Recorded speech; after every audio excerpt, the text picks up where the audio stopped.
Is that so? I think I saw the boy. Yeah, Soul bad guy. So I feel like this is a character that has not fallen off, but I feel like I see way less Soul. I mean, the character's still in a really, really nice spot, I think, in the meta, and just very effective against most things that you see.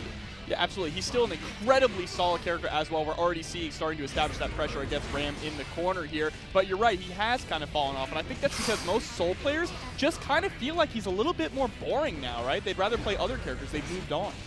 That sponsor tag is an Amogus.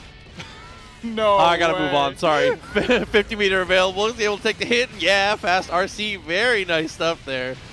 And that's gonna shatter through the wall, so maximum meter available for Soul, so a lot of room for shenanigans here. And BRC forward, but the 5K is so preemptive, so meaty.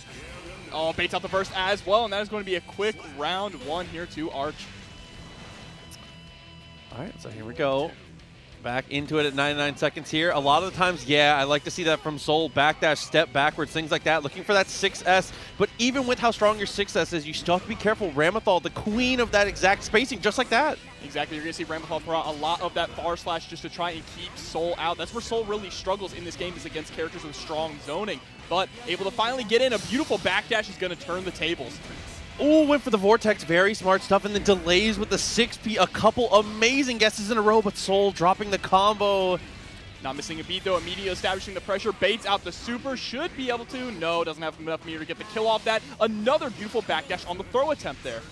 5K, the frame trap. Push through the wall here. Both swords available. Now with burst still intact. Elk goes for the BRC again, and this time the DP is going to connect, but not enough to kill. Yeah, that's really unfortunate. If it was actually a clean hit DP, it probably would have been enough, but a whiff 6P is going to whiff into death here. That is going to be game one for Ram. Someone in chat said none of Zato and Kai. Kai's right there on the screen. Yeah, that's he just lost though. 1-0 though, looking good from the Ram. I really like the usage of backdash so far. Not only the backdashes, but their own ability to punish the backdashes coming out from Soul. Both sides of that coin are being played incredibly well here from our suspicious player team. I can't get over it. Our slightly suspicious player.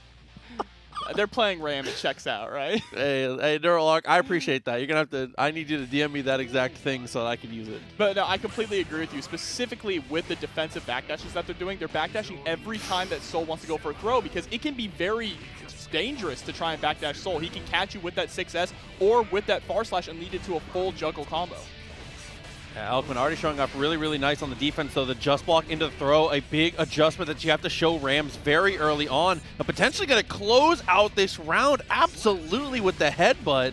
Yeah, and we're seeing a lot of throw being represented in this strike throw game that Soul is so good at right now, so I wonder if we're going to see more strike coming in the next few rounds. I mean, round starts 6H, definitely leans towards strike. So see, we see a little bit more of it here. The sword connects and is close enough to the corner to where we dash up, and the laser is definitely the better super if you don't have both swords available. Yeah, absolutely. The laser also goes through a lot of guts, right, because it has so many extra hits. And Soul is a pretty meaty boy, gets hit by the explosion of the sword. That is a perfect there for NeuralArch. NeuralArch's adaptations are so quick there. Using the 2S, already adapting to the fact that Elkmin has shown that they will vortex out of that situation. And I love how they're just trying to stay in this far slash, heavy slash range. The moment they run in, they get clipped by a counter hit 2P. No confirm comes out, though. Ooh, jump H. Got the connection. Burst out defensively. I really like that burst from NeuralArch, especially this early in the round. So plenty of time left to work here. Has 50 meter and does get the conversion, but drops. Really tragic here, but oh, what a DP out straight into the RC. Going to get the dust loop here. Doesn't break the wall either. That's actually really great here for Soul, because you get to run that mix-up game just a little bit longer and add up that damage. Oh, and is cranking the race gauge a little bit here. Gets the punish, gets a second hit. Plenty of meter. Is absolutely going to kill here with the Tyrant Rave. 1-1 Elkmin. So much better in that second game. Absolutely, and I think the real saving grace there was specifically at the end when that combo did not wall stick, just allowing for one more interaction in the corner. Soul having Ram up against the wall, being able to establish that pressure, not having to play the keep away game that Ram wants to play again, right? No longer going back to neutral where Ram is just going to sit back and throw out those safe buttons just right on top of her. One more mix and it's over. Absolutely agreed. I think most characters benefit from not breaking the wall in the first touch. So They're really, really good there for sure. Elkmin can continue to have that little bit of pressure here. It gets the DP out second time in a row. The first interaction has been DP'd from Elkmin. The more that you see a Soul player start to DP in your pressure shows how confident they're getting. They feel themselves, yeah. Exactly. That means they're starting to get a read on how you want to play, and it is time to change things up, and that is a perfect change there. Baiting out the DP, going to be able to send Elkmin through the wall as well. Yeah, breaks it through. Look at the damage, too. Not a lot left here for Elkmin. Dashes up to try and get aggressive here, but the 2S is so strong for being able to control that space. Oh, I love the run under attempt, but now you have to hold this pressure fast. RC able to block the overhead.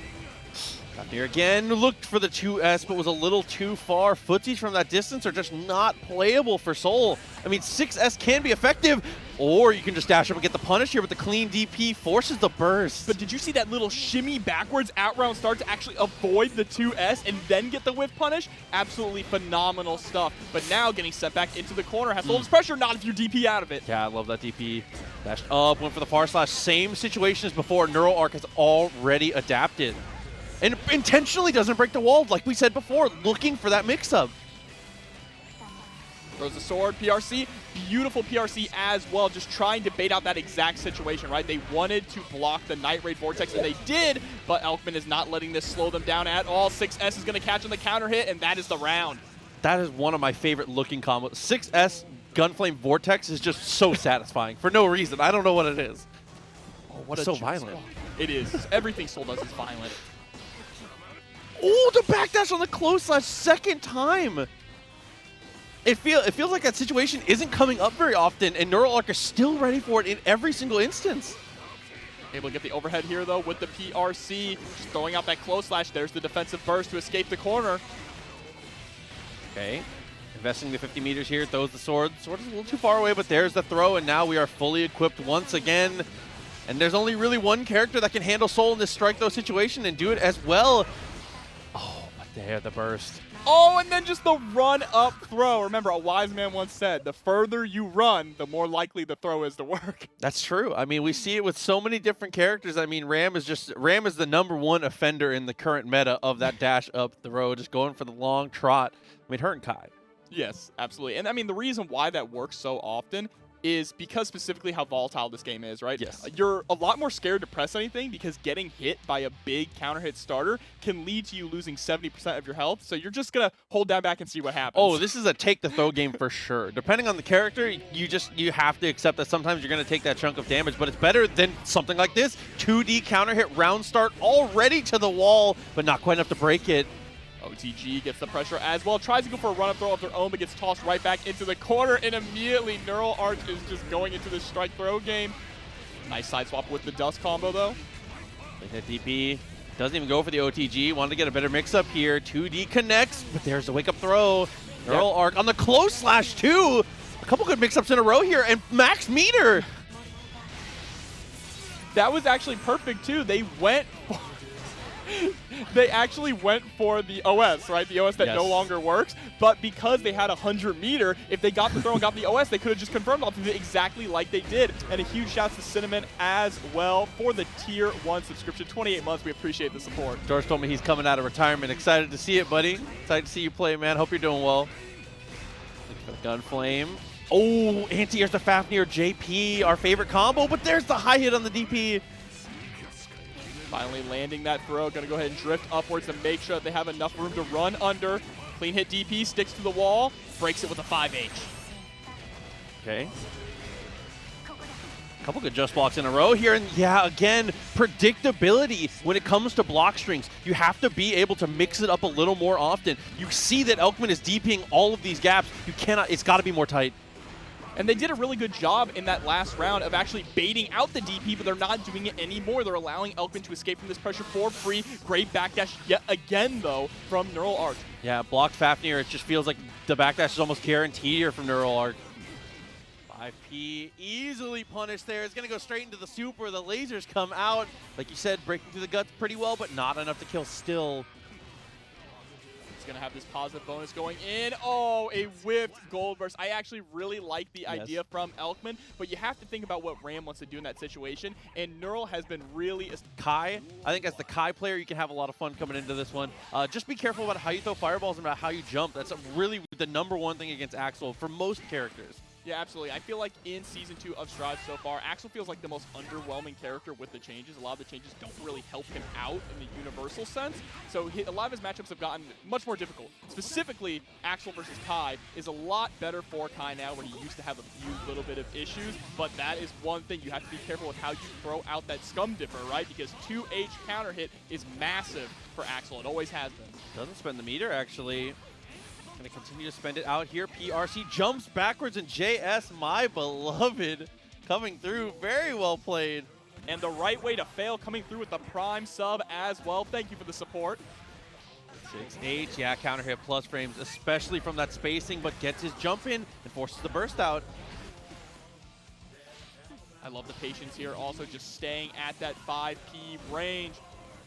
Trying to build a prison and lock Rin in it. Oh, but the 2H counter hit. OTG, I love that dash up. That's one of the first times I've seen an Axel go for that specific mix-up, but we missed our bomber.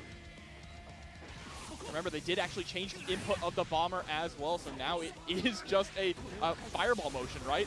Took away that DP motion, so it does change some of the execution here. Makes it a little bit easier. A clothesline from hell will close out this round. Yeah, very nice stuff there, especially having conditioned so many 2Ps, so many different ways to make them block. And one thing that you touched on that I completely agree with, but it's really important to note, Axel does seem like one of the more underwhelming characters when it comes to the changes and the new matchup spreads and things like that. The Axel players from Stealthy, Remy, I mean, even Twillie coming through right now, it has been unbelievable to see how they've continued to persevere and show that this character is anything but dead. It's still so strong in the metagame. It just, there's some matchups that are kind of a problem. Yeah, and the mostly what you hear them complain about is that he didn't really change that much, right? Yeah. He's still playing the exact same way he plays pre-patch, where a lot of other characters got way more fun tools to work with, but that's not going to stop a strong Axel player from succeeding. Another clothesline from hell into the OTG here.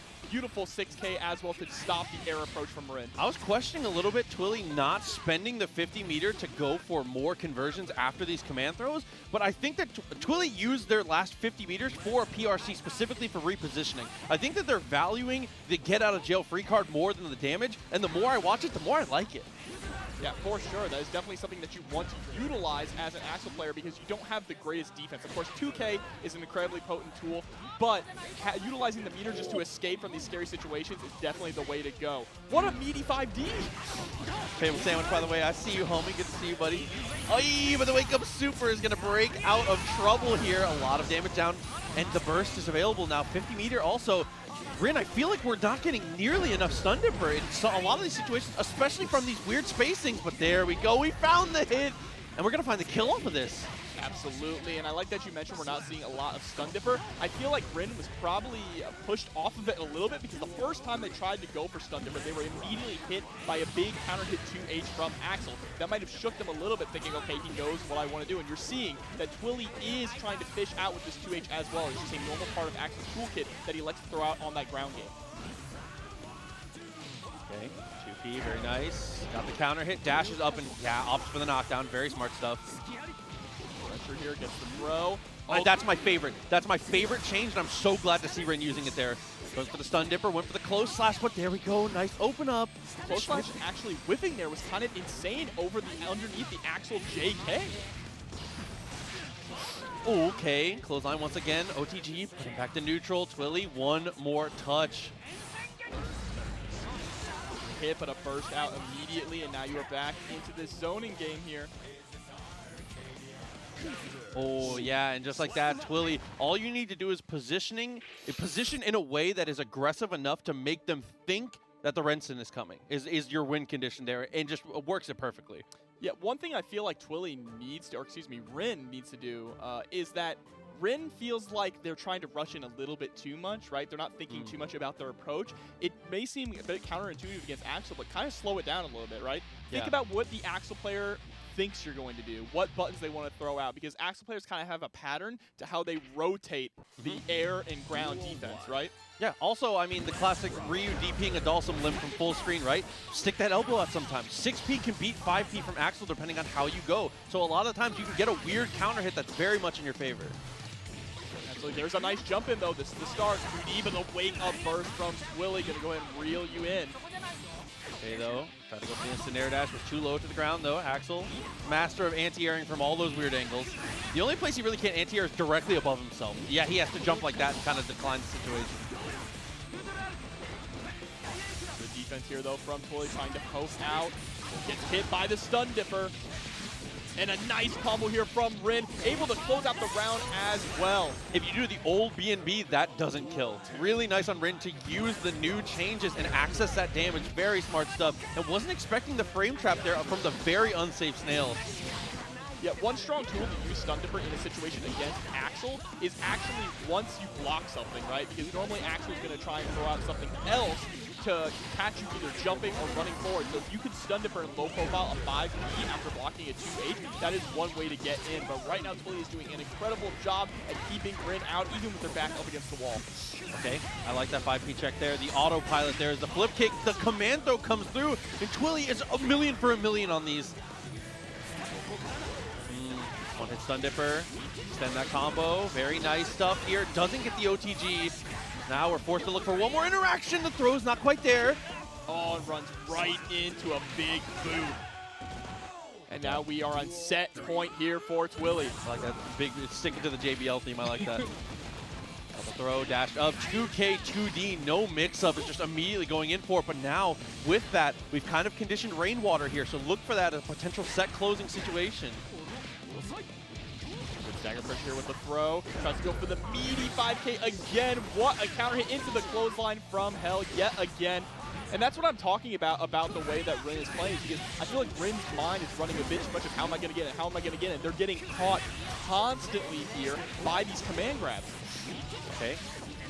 Send the combo. Very nice stuff. Gonna break through the wall here. Positive bonus is available. Like you said, Rin potentially slow it down, but instead tries to jump, takes one on the chin, and now 50 meter. Twillie, the world is oyster right now. Yeah, he's gonna be able to just, oh, I was gonna say he's gonna be able to YRC if they block anything, but didn't even need to. That 6H sniping money to the players, and if you're feeling generous, you can of course put a direct contribution to the match reel as well to help increase that pot. Petrified here on the soul. Oh, that is, yeah, you're going on Twitter. That is a close one. This is the classic matchup, right? The live fast, die hard matchup here. If Chipp gets hit, he pretty much dies. That's one of the biggest differences, though, is that Chipp, a lot of the times, used to be known as kind of a death by 1,000 cuts character, but look at that damage off the B&B. It's not the case anymore. His routes are so stable. Yeah, incredibly consistent here, and that is going to be something to look forward to going into Evo as well. Great 2P, or excuse me, 2K to get out of the pressure from Petrafied. And there's the command throw coming in. Still has burst available. Wants a 6K. It's actually going to spend the burst very late. Gonna try and be a hero on this one. It might be able to do it. 50 meter. Remember, there's no scaling on those Red Roman cancel combos. I think he's dead. With the wall break. Oh, No. not quite. Okay, but a pixel left. Look at the meter from YJH. YJK, excuse me. Oh, one touch game here is able to get the low 2K 2D to take that round. Being able to use that so early on with the RC. Very nice stuff. Almost gets whiff punished for his entire life bar, though. Good job blocking that cross-up attempt there as well. Mortal counter on the 5H. You have to burst there or you are going to lose all your health. Ooh, try to go super optimal on the combo, too, but instead, this is what's going to be your fate. It's going to stick to the wall. Oh. Not quite enough to kill, though. A pixel of life. That was disgusting. If I was YJK, I would be petrified right now. Well, YJK's still in this here. Alpha Blade to the wall, goes for the command, though, and actually beats something. It's about to build up 50 meter as well, so they get a mix-up coming. Red Roman canceled, tries to go for the double overhead, but an immediate 5P press out from Petrified. Yeah, very, very good stick. Gonna hold on to it here. 6S, what an attempted read on the backdash there. Petrified is going for, like, swinging for the fences at almost every single stage of this. I mean, why not? The moment that you get a hit, look what happens. 80% of YJK's health is gone. Petrified still sitting on burst as well. Ooh, Alpha Blade. I really like that mix up there. Fast RC into command throw is standard at this point for the Chips. She comes out. I love the way that Petrified is trying to chase down the backdash there with the far slash. Gets hit by the overhead though. YJK is still in this, baits out the DP, but the burst finally comes out. Oh, found the hit. Oh, you're dead. I was holding my breath. I was literally holding my breath. I was like, I don't want to call it yet because I've missed so many of them. 1-0 Petrified. Okay, so What do we learn this one? YJK always in it regardless of the health bar, regardless of the resources, kept so many of those rounds absolutely within grasp, even when he lost 90% of his life on the first touch. Petrified, the combo game is there. Oh, it always has been. That's the thing, right? You got the spaceman behind you with the gun. Petrified got combos? Always has. The astronaut, no problem. But the thing I'm noticing here for Petrified is they're willing to take risks to throw out some of these haymakers because they know that the risk is not as big as the reward you're going to get from hitting it is. Very skewed for sure. I mean, as it always is for Soul. But here we go, pushing through the wall very early on. YJK, huge lead.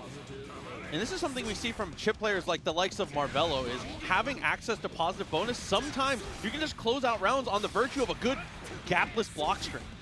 For sure, and a big shout out to Ember Sash as well for the subscription with a tier 1. Thank you for the support. Yeah, I appreciate you coming through. Hope you guys have been enjoying the content. Thank you very much for everybody hanging out with us.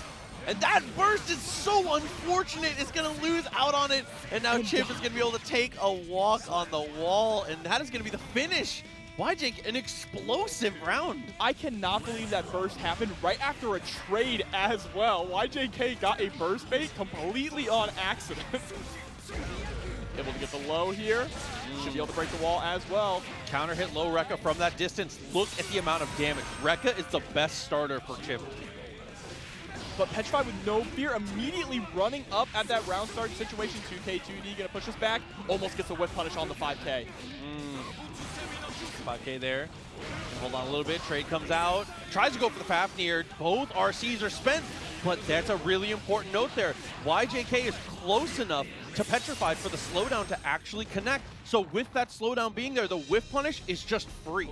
It's especially with Chipp in particular. Especially with Chipp. Because Chipp can whiff punish some characters from full screen by running up, depending on the move that they use. So you have them in the RC slowdown. It doesn't matter what he pressed or where he was on the screen, he was getting that punish. Yeah, absolutely. I mean, the only possible option there is if he had RC'd backwards, but depending on the button, Chipp still gets there and gets whatever he wants, man. And here we are now tied up 1-1, really even game here so far. YJK also has those confirms down on deck. We're getting massive damage combos here coming out of Chipp. Yes. 5K2D delayed with the Rekkas. I like that Petrified is willing to block the Rekkas, knowing that there's Dawn on the other side of it. You've got time, you've got hope. If you're able to weather the storm of the Rekkas, you're in such a good spot. Yeah, one of the things I learned about the Chipp matchup, no matter who you're playing, is sometimes the best option is to do absolutely nothing and just wait. Yeah. Yurakov, the homie, I see you 16 months. Really hope you're doing well, boss. Hopefully I get to meet you soon. All picks up with the 5K here as well. Not going to get a wall break there. It looked like Petrified was actually surprised that the wall didn't break. You saw how they stood there for a second. And it looks like I'm going to be surprised. Yep, there we go. Chipp not going to have enough life to be able to live that one. The Tyrant Raves straight. He put his arm down his sleeve of his pants. Good lord. Sometimes you have to let them know that you have reversal super on deck. There's the mortal counter with the 5H. Over half your health is immediately gone. But YJK allowing Petrified to know that I have a DP as well. A little bit of a backdash there, but 2D answers. DP burst comes out. It actually connects. YJK back in control, but looks for the reset. And Petrified is ready. Empty low is going to connect. Goes for an honest mid. Is able to land a command grab here. Still doesn't have a lot of meter. I get heartburn when you call Chipp's mids honest. Dashed up. Gets the far slash. What a connection into the reset with the wild throw. Petrified. Dude, what a call out. Hasn't gone for it at all. And that's the kind of thing that you can only use a few times in a round, right? So utilizing it to close out the game is the perfect thing for Petrified to do there. Now they just need to take one more, and YJK is going to have that in the back of their mind now. Yeah, we talk about that a ton, where you have to leave them at an amount of health where throw becomes an option to beat them, and they don't have access to burst, and there's no more interactions, right? Soul is so lucky to have Wild Throw to do it in such a large chunk. Yeah, absolutely. And Wild Throw is so far away. It's very far. Give me. He can just slide in. Yeah, I don't like that. Alpha Blade made him with the 5K, but the second 5K, if it doesn't work, just press it again.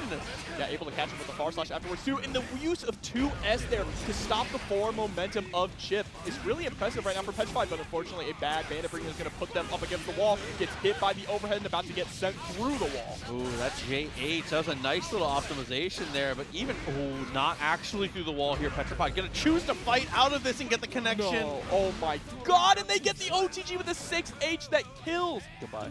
The dash cancel DP is disgusting. I hear taps playing in the distance. That's so unfortunate here. Went for the wake up 5K. Still a great button.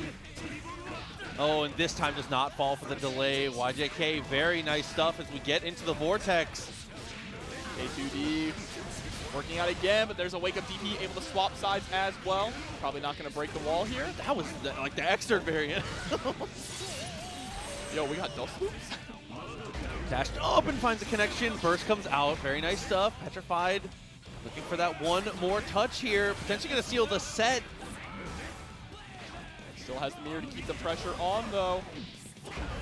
Oh, immediately mashing out on that GP as quick as possible. The 5K actually beats out the command grab attempt. Petrified going up 3-1. When you see YJK going for that situation where he's going to go for the versus Happy Chaos. 99 seconds is crucial here. The decision that KudoGio makes early on can decide the rest of its fate for the whole match here, but Apotheosis not able to push too much of an advantage early into that.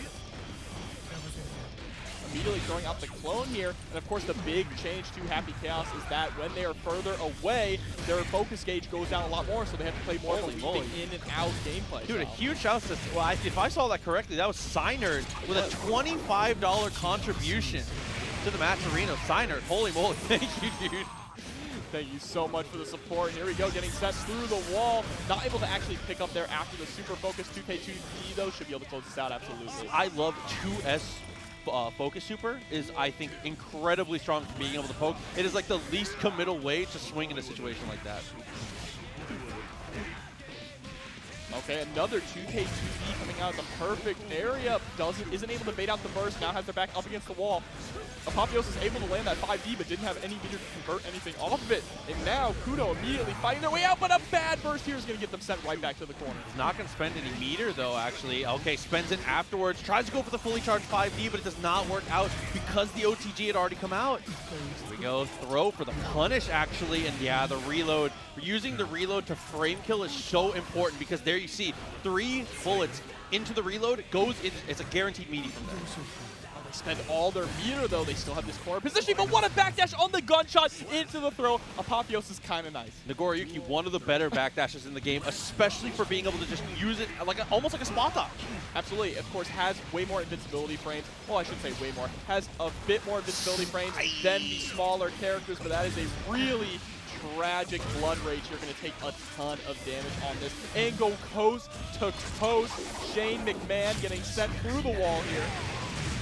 Almost killed him! Oh my god, a pixel of life left. Puts the mask back on. How do you close the gap here?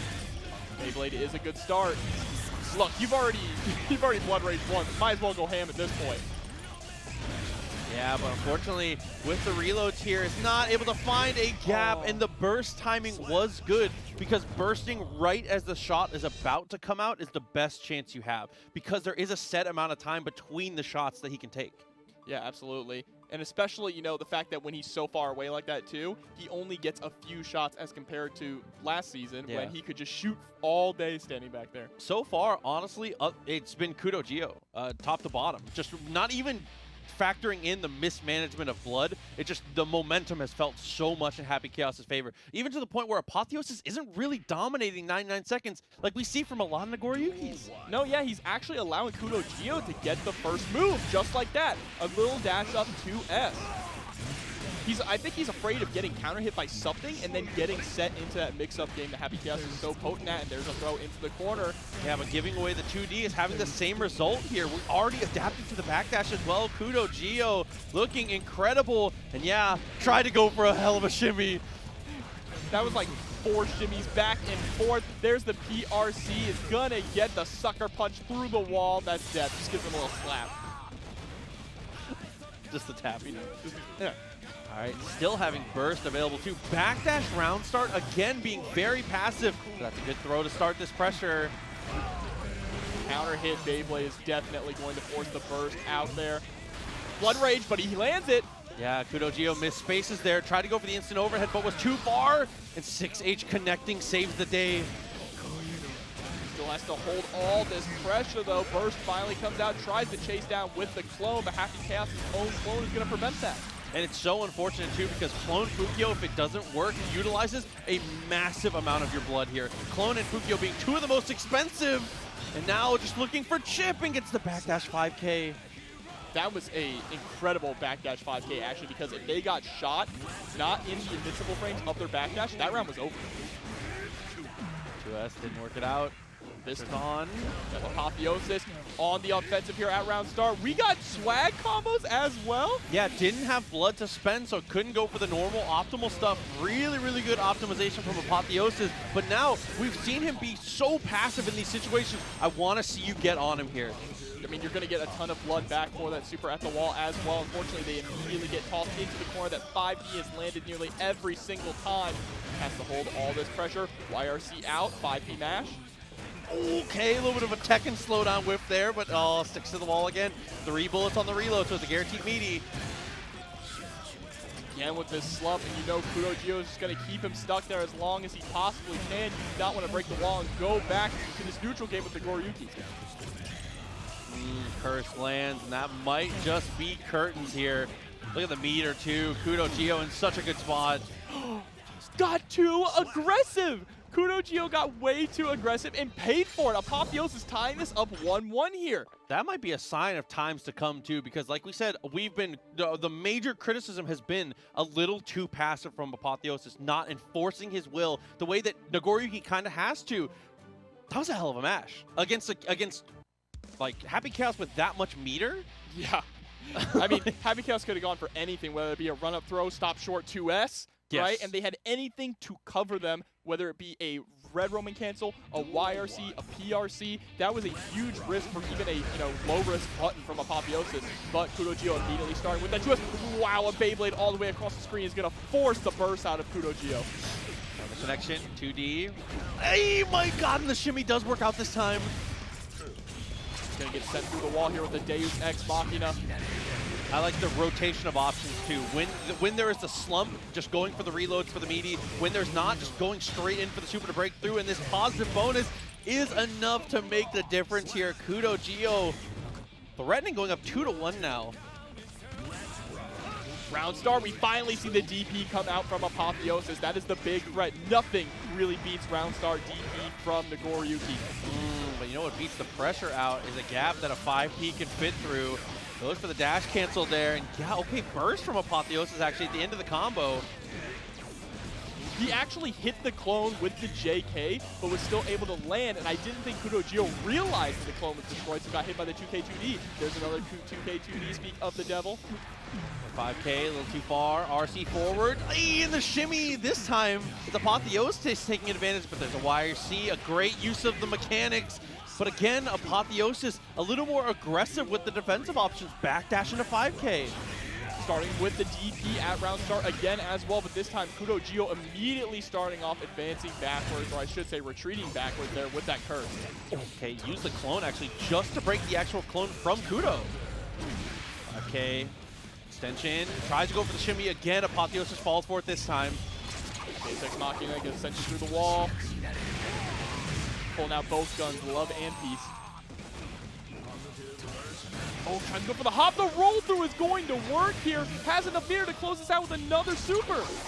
Dude, and the roll underneath to get the reposition there to guarantee the wall stick and the shatter. KudoGio, perfection when it comes to positioning there.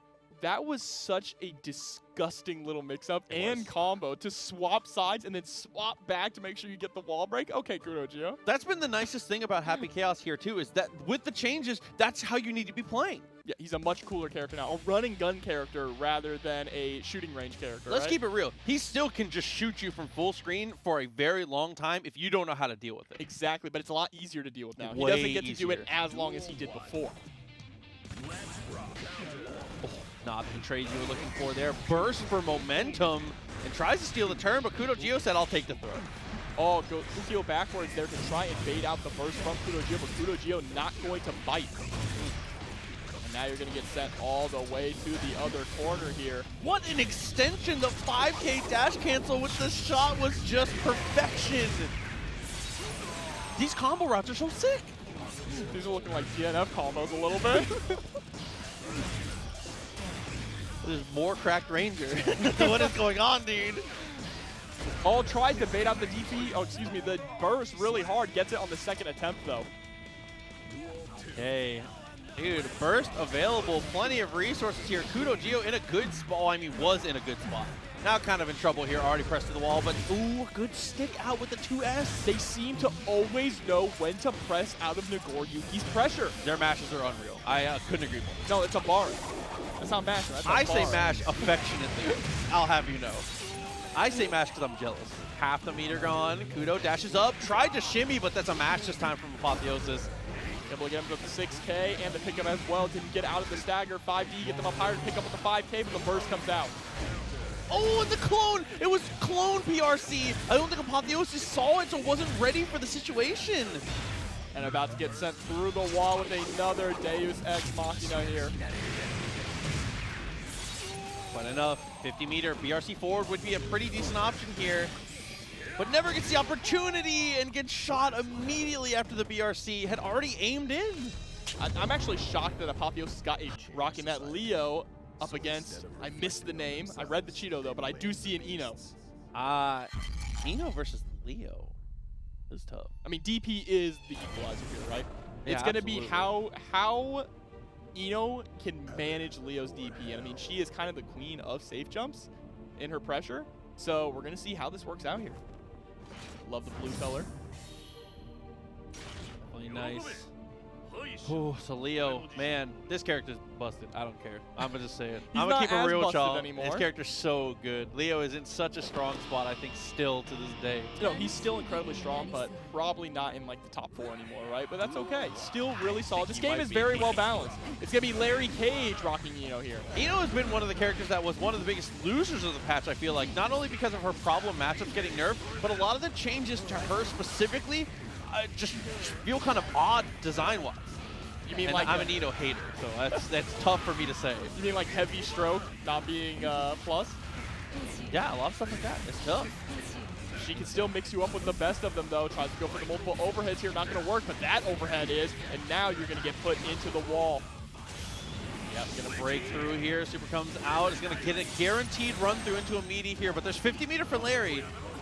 Oh, opts to go for an empty jump throw. Picks him up with the super as well. OTG, the pizza pie. See, I've been saying the toaster strudel. I call it the pizza. I love it. As long as you call it a food product, I like that. It's the pizza cutter. For the 5K, 2K, 2D, straight into the note, but the note is too low. It actually whiffs, and the DP comes through. Look at the conversion off of that. Oh, great 6P though.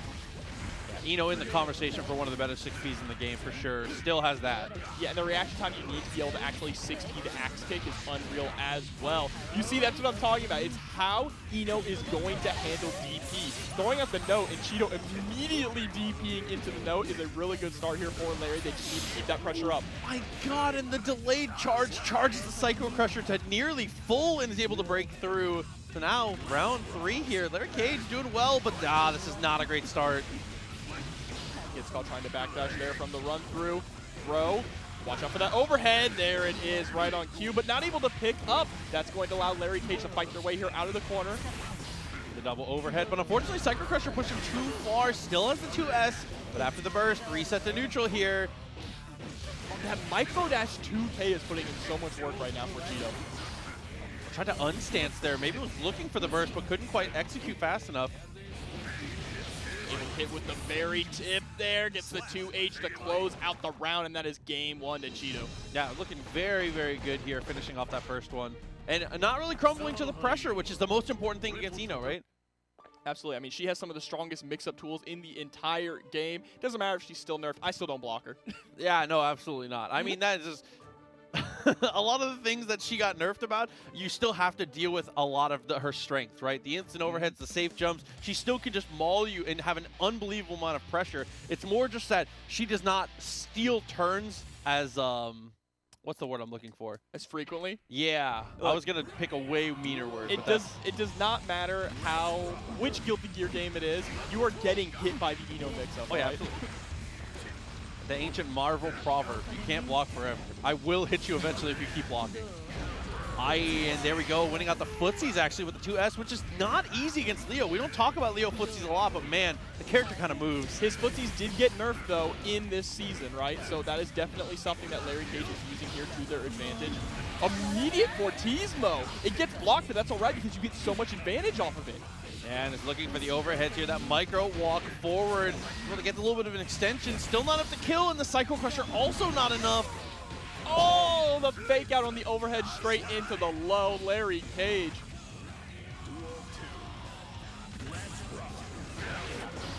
Trade goes out, and trade air versus ground trade. Ground almost always wins positionally and damage-wise, to be honest. Yeah, it's like the rock, paper, scissors. OTG tries to go for the overhead again. Second overhead is going to work this time. We have a blue beat combo into a wall break there with the HCL. Now having that positive bonus, yeah, I was going to say can play a little more defensively, but instead it's going to look to get aggressive. And the Fireball, not a great option here against Eno. The stroke is great on reaction against that. Wow, just a big counter hit there. Air dash forever and was still able to land that counter hit. Larry Cage going to be able to tie this up here 1-1 now. And they looked like a completely different player that game, right? Absolutely. I mean, a lot of it was just a better adaptation to the mid-screen play, right? When they actually got close enough to maul, Larry did an incredible job. At long range, was doing decently well. But that mid-range kind of poking area, Chetoo was getting away with like 5P run through, a couple 2Ds in very odd places. They sealed up that one weakness in that last game. And we did see Chetoo was actually willing to press in a lot of these overhead resets here from Larry Cage, but now they're opting not to in that second game at least. Strong start off here, going to get a lot of damage on deck. Lands the overhead, that's going to be a wall break. Yep, not going to be able to spend meter though, so it's not going to have too much advantage afterwards. The BRC forward gets answered straight away by the 5K. Good patience here from Chetoo as well. We're not really even seeing them throw out DP on defense either. BRC tries to go for the throw. Nice tech though. Yeah, Larry Cage being able to tech that and put yourself in the best possible situation here. Blocks the note. Fireball. Jumps out of... What a... Okay, that was an incredible challenge. A whip punish there with the Fortismo. Oh, okay. 5D? Yes, absolutely. 5D, fast RC, 2H. Such a strong option there for Leo. I mean, worst case, you cancel and just go for the special cancel there, but it gets the perk very early from Larry. That's a heartbreaker. Here comes the pressure. Delays it just a little too long, though, allowing Chetoo to fight out. Uh-oh, looks like we might be having a little bit of a connection problem here, waiting for the latency to go down. Yeah, they're taking a second. The respect chill. Not me, not me. You're getting hit by this call. He said, I live in the lag. 300 milliseconds, hold this beam and Typhoon. Okay, 50 meters still. Fast BRC, good block, but yeah, you can't. I mean, it's the same thing. Eno is susceptible to the same problem against Leo. You cannot block forever. You have to steal the turn eventually. YRC, reversal, something has to give. What just a like that. 2P mash out, though, to actually catch Chetoo in the air. Larry Cage is still in this. The PRC there was to keep themselves safe because if they went for the hop, you know that Chetoo was going to punish them. A 2S, though, able to close out the round. Chetoo going up 2-1 now. Yeah, I like that. And one of the most important things I talk about a lot is with characters that are stance characters, you see them at the highest level of play, they don't look like stance characters. Leo is so fluidly in and out. Chetoo's doing so well with that. And I feel like Leo specifically in terms of stance characters kind of embodies that even more so than a lot of other stance characters. The way that the top Leo players just immediately go into back turn, they go into back turn, regular turn combos, just over and over and over. You can't even tell he's a stance character unless he's in it just waiting for you. Or like, my favorite is like dash forward, back turn back forward, dash up throw. And I'm like, oh my god, wait. Oh, we're getting a change here though from Larry Cage, bringing out the May. May into Leo, I think, is okay. I think it's a good choice. 2S, the name of the game. Oh, that would work. But 2S, I think May is a character that is still pretty well off in this meta and is super front-loaded into her amazing footsies buttons. Yeah, that's definitely kind of what they opted to go for with the Season 2 May, right? Is they wanted to kind of make her a little bit more realized the way that they intended for her to be played, which is more of a footsies monster. Okay, try to jump back, got the connection. Totsugenki for a little bit of damage here, but gets poked out of it for the second time. Just trying to fish out with that anti-air back turn 5P. There's an anti-air 6K or 6P to beat up the Dolphin. Excuse me. Gonna go ahead and punish Shamu, and Chetoo is sitting on set point now. All right. Give him one more chance here, Larry Cage. Show me something. Looking for the 6H, a little too far, but the up Dolphin does connect. Larry Cage so far has had a couple opportunities for big combos, but has not quite been able to make them work. Oh, that FD break there. All right, 2K kick throw. Tries to go for the OTG. Just a little too late on it. Oh, punish the parry though. We'll take it. Dashed up, look for the throw. Easy punish here. Look at the meter. Yeah, force the burst. Immediately tries to chase down with the Dolphin, but the JS is going to connect straight into the Berserker barrage. Doesn't kill though. It's a hard knockdown. Catches the backdash with the close slash, and that is going to be 9 moons. Chetoo taking it Recently, like top to bottom. JDJones versus JJNews. Is that JJones? These are both Jonah Jameson news? I don't care. These are both JoJo's references. Nice rock of the burst. Off to a really strong start here. I love that second jump there after the jumping age, stealing the turn back there, just testing JD to see if he's willing to go for the dash out. Elkmin, man, with the golden gun, trying to fight their way out of the corner, gets whip punished. Gonna get the wall break here, and it's going to kill. And this definitely feels like an incredible matchup on paper for Chipp, right? Happy Chaos does not have the strongest defensive options other than the clone, and Chipp can just smother this character. Part of the problem is getting to Happy Chaos if they want to play that zoning game, right? So this is kind of whoever gets the first hit starts to run their pressure and run their mixing. Absolutely here. UK2D got the hit, opts for the curse instead of trying to extend a little further, and super focus. Another good call out here from JDJones, but there's the sweep. And like you said, that's the party starter. YRC comes out and just bang, bang, letting the gunshots rip here. Able to get the 6K into a full confirm, you're dead. He said, I'm gonna let it bark. It just jumps and just starts shooting at everybody. He got that dog in him. Oh my god, dude. Oh, round start curse, that's a huge start. Again, okay, that's what JDJones likes to go for, right? Just jump at him and let it rock. Okay, dash backwards there, gets the curse again. And yeah, we're getting a little bit of reloads here. Super focus up. Not enough to kill, but what does JJ really do on the comeback here? Good patience, 2K2D, party starter again. Oh, good job blocking the overhead. Oh, burst comes out in the corner. Oh, waits for the backdash this time though. This isn't over yet. All JJNews needs is really one confirm, and that might be it. No! Sticks the wall there, but goes for the mix-up. But the burst. Wakes up with a DP, still alive. YRC, DP. No, it jumps. Looks for the air throw.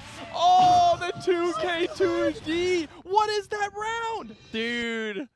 JJNews almost made the news. Good God, it was so close on the comeback, but JDJones just barely holds up.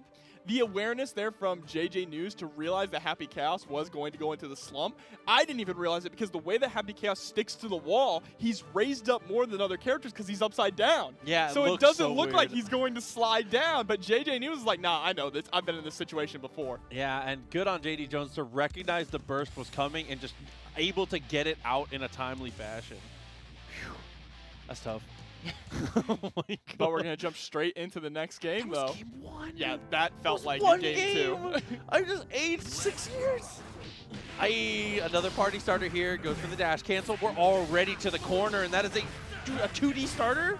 Yeah, Strive does have very tiny stages here with characters who have a lot of corner carry. PRC. The clone. No way. The clone takes the hit. He said, Mr. President. Able to get the protection, but there's the Rekka and the confirm again. Rekka the best starter for Chipp in most situations. I'm still stuck on that clone, just saving JDJones' life. He was about to get sent through that wall. There's a 2P up RA though to escape. Oh, my God. And a lot of the times the signal there is if you see them tap FD, they move far enough to go for the cross up there. So for JJ to have a situation to be able to cross up without showing it, that's ridiculous. Counter hit JP to lead to a knockdown here. Just another 2K2D, goes for the OTG. Like you said, J2K also really, really underutilized, but here we go. Luckily sticks to the wall very early, but JJNews was ready for the chase down. Yeah, opts not to go for the wall break there. That might come back to haunt them. They're no longer going to have that positive bonus, right? And now JDJones is able to start to run their pressure game. What a poke out with the 2K. Cross up empty low. Okay. Oh, goes for the super focus here. It's going to get the bullet reloaded. The shot came a little quicker than JJ was ready for.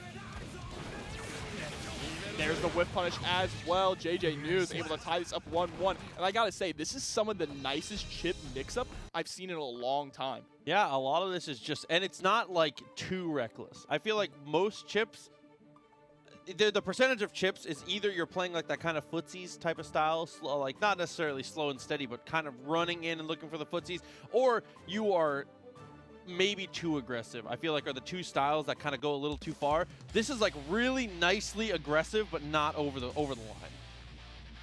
Dude, Ember Sash is coming through as well with the 5 gifted tier 1s. Ember, holy, thank you. Yeah, thank you so much for the support. Here we go back to this round start situation. JJNews is going to win it out there. They both take to the skies. Good backdash too, trying to call out. And that's now starting to play this whip punishing game that you're talking about, right? That's the kind of chip play that you normally see at high level. The kind of chip play from players like Marbello, right? Where they weave in and out looking for that whip punish. But I really, like you mentioned, I love the way that JJNews is kind of playing in the middle of both those styles. Okay. Got the hit with the Rekka. Fast RC is a really good way to start this. And yeah, looking for the mix there. But unfortunately, the mix uncorners Happy Chaos, and it's going to get sent through the wall for the trouble. You have 2 guns coming out. The Deus Ex going to break the wall and get the hard knockdown. That's a positive bonus here for JDJones. Immediately runs up with the close slash. Okay. I found the throw, gets the kick. Get off me, bro. I really love the little throw baits also that JJNews is going for on Wake Up. The way that they're whiffing a button just before JDJones wakes up, right? Trying to say, oh, I missed my meaty, just kidding. Okay. Trying to go for the whip punish there. A little too slow on that one. He's going to get pushed full screen, cursed, and reloaded. But JDJones overextends here, and now JJNews back in the mix. Taking straight to the skies, able to pick up as well. YRC. And finds a throw this time, actually. Great just block there, though, on the Alpha Blade attempt. That's why Happy Chaos is cheap. That's why he's cheap. He did get punished for it, but he whiffs and goes, oh, I whiffed, shoots. Yeah. That's so cheap. No, that is absolutely the strongest part about Happy Chaos, the fact that they can whiff anything, and as long as they have bullets, they can keep themselves safe. And what a gold burst there on the overhead Rekka. Oh no, the win condition. Just cuts the victory screen. Trying to go for the backdash, finds the connection. The victory screen for who, Jobber? Dash up 5H, trying to go for the super dash too far. Alpha Blade into the cross up. JJNews, the pressure is just too much right now for JD. The OTG with the 5K. Overhead after 6K as well.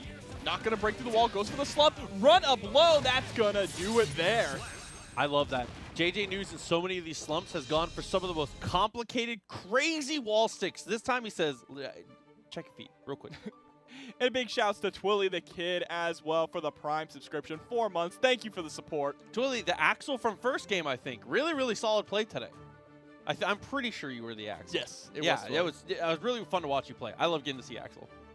Hope you enjoy the rest of the tournament, Twillie. Thank you for entering. Hopefully we get to see you play again. That was dope. Yo, back into the mix, dude. JJNews. I love that name. JJNews. That's a good name. That's a radio name. Needs a 3rd J, though. Nah, that's perfect. Said I only want news about Spider-Man. No, I want news about Chipp. Okay, that was a great extension there on the 5P, but couldn't find anything afterwards. It's good use of the burst from JD, but now we're knocked down, no resources, doesn't even have a YRC. Caught him holding down back. Gonna go for the mix-up here. Oh my god, are you kidding me? Was able to get the low there. Chases down another low as well. Straight into the Uzumaki barrage. We are on set point believing. You know, I messed with you about that so much, and I've been using it. Because that's what it is. It's the Uzumaki barrage. It's free. Dashed up and was looking for the 6P there, but chose to be a little more defensive and throw the defense from JJNews, but unfortunately gets hit trying to swing afterwards. bursts and still gets cursed. You hate to see it. Gonna get sent through the wall as well. Right, so with the full reload here, focus fully available, I think we're gonna see a certain, yeah, at this health deficit, you just see a curse and just kind of chill. Oh, actually ran up to go for the haymaker. That's that new Happy Chaos style, close that distance when you can. Flash comes out, both of them 2D. Same brain cell wins out from Chipp, though. You do not want to be in these like neutral situations against him. Oh, he hit him with the bing bing wahoo hop there. Hold up. Super focused, breaks the wall. I maybe would have wanted to see him break the wall with the other super here to get a better advantage, but it works out anyways. What do I know? JDJones. We have a game 5. This has been an insane set so far. Just the really, back really and good. forth between both of these players, phenomenal. This is actually a really, really good example piece. If you have any friends that are playing either of these characters, this is a really good one to send them, to see it from either side. Because I think JJNews' pressure on Happy Chaos is really well informed, and he's going for really good stuff. And JDJones overall is, I think the thing that JDJones is doing the best is when to go in on Chipp. I think he's been right almost every time. Yeah, absolutely. Just doing a really good job at not relying too much on having the gun out as well in neutral, right? Because he knows that Chipp has such a strong whip punish game that Chipp can avoid the gunshots if you're not in steady aim and immediately hit you because you can't block with the gun out. Look, Signer, I swear, the super is called Deus Ex Machina. I'm not making that up. It is. Look it up. Come on. The bing bing hop.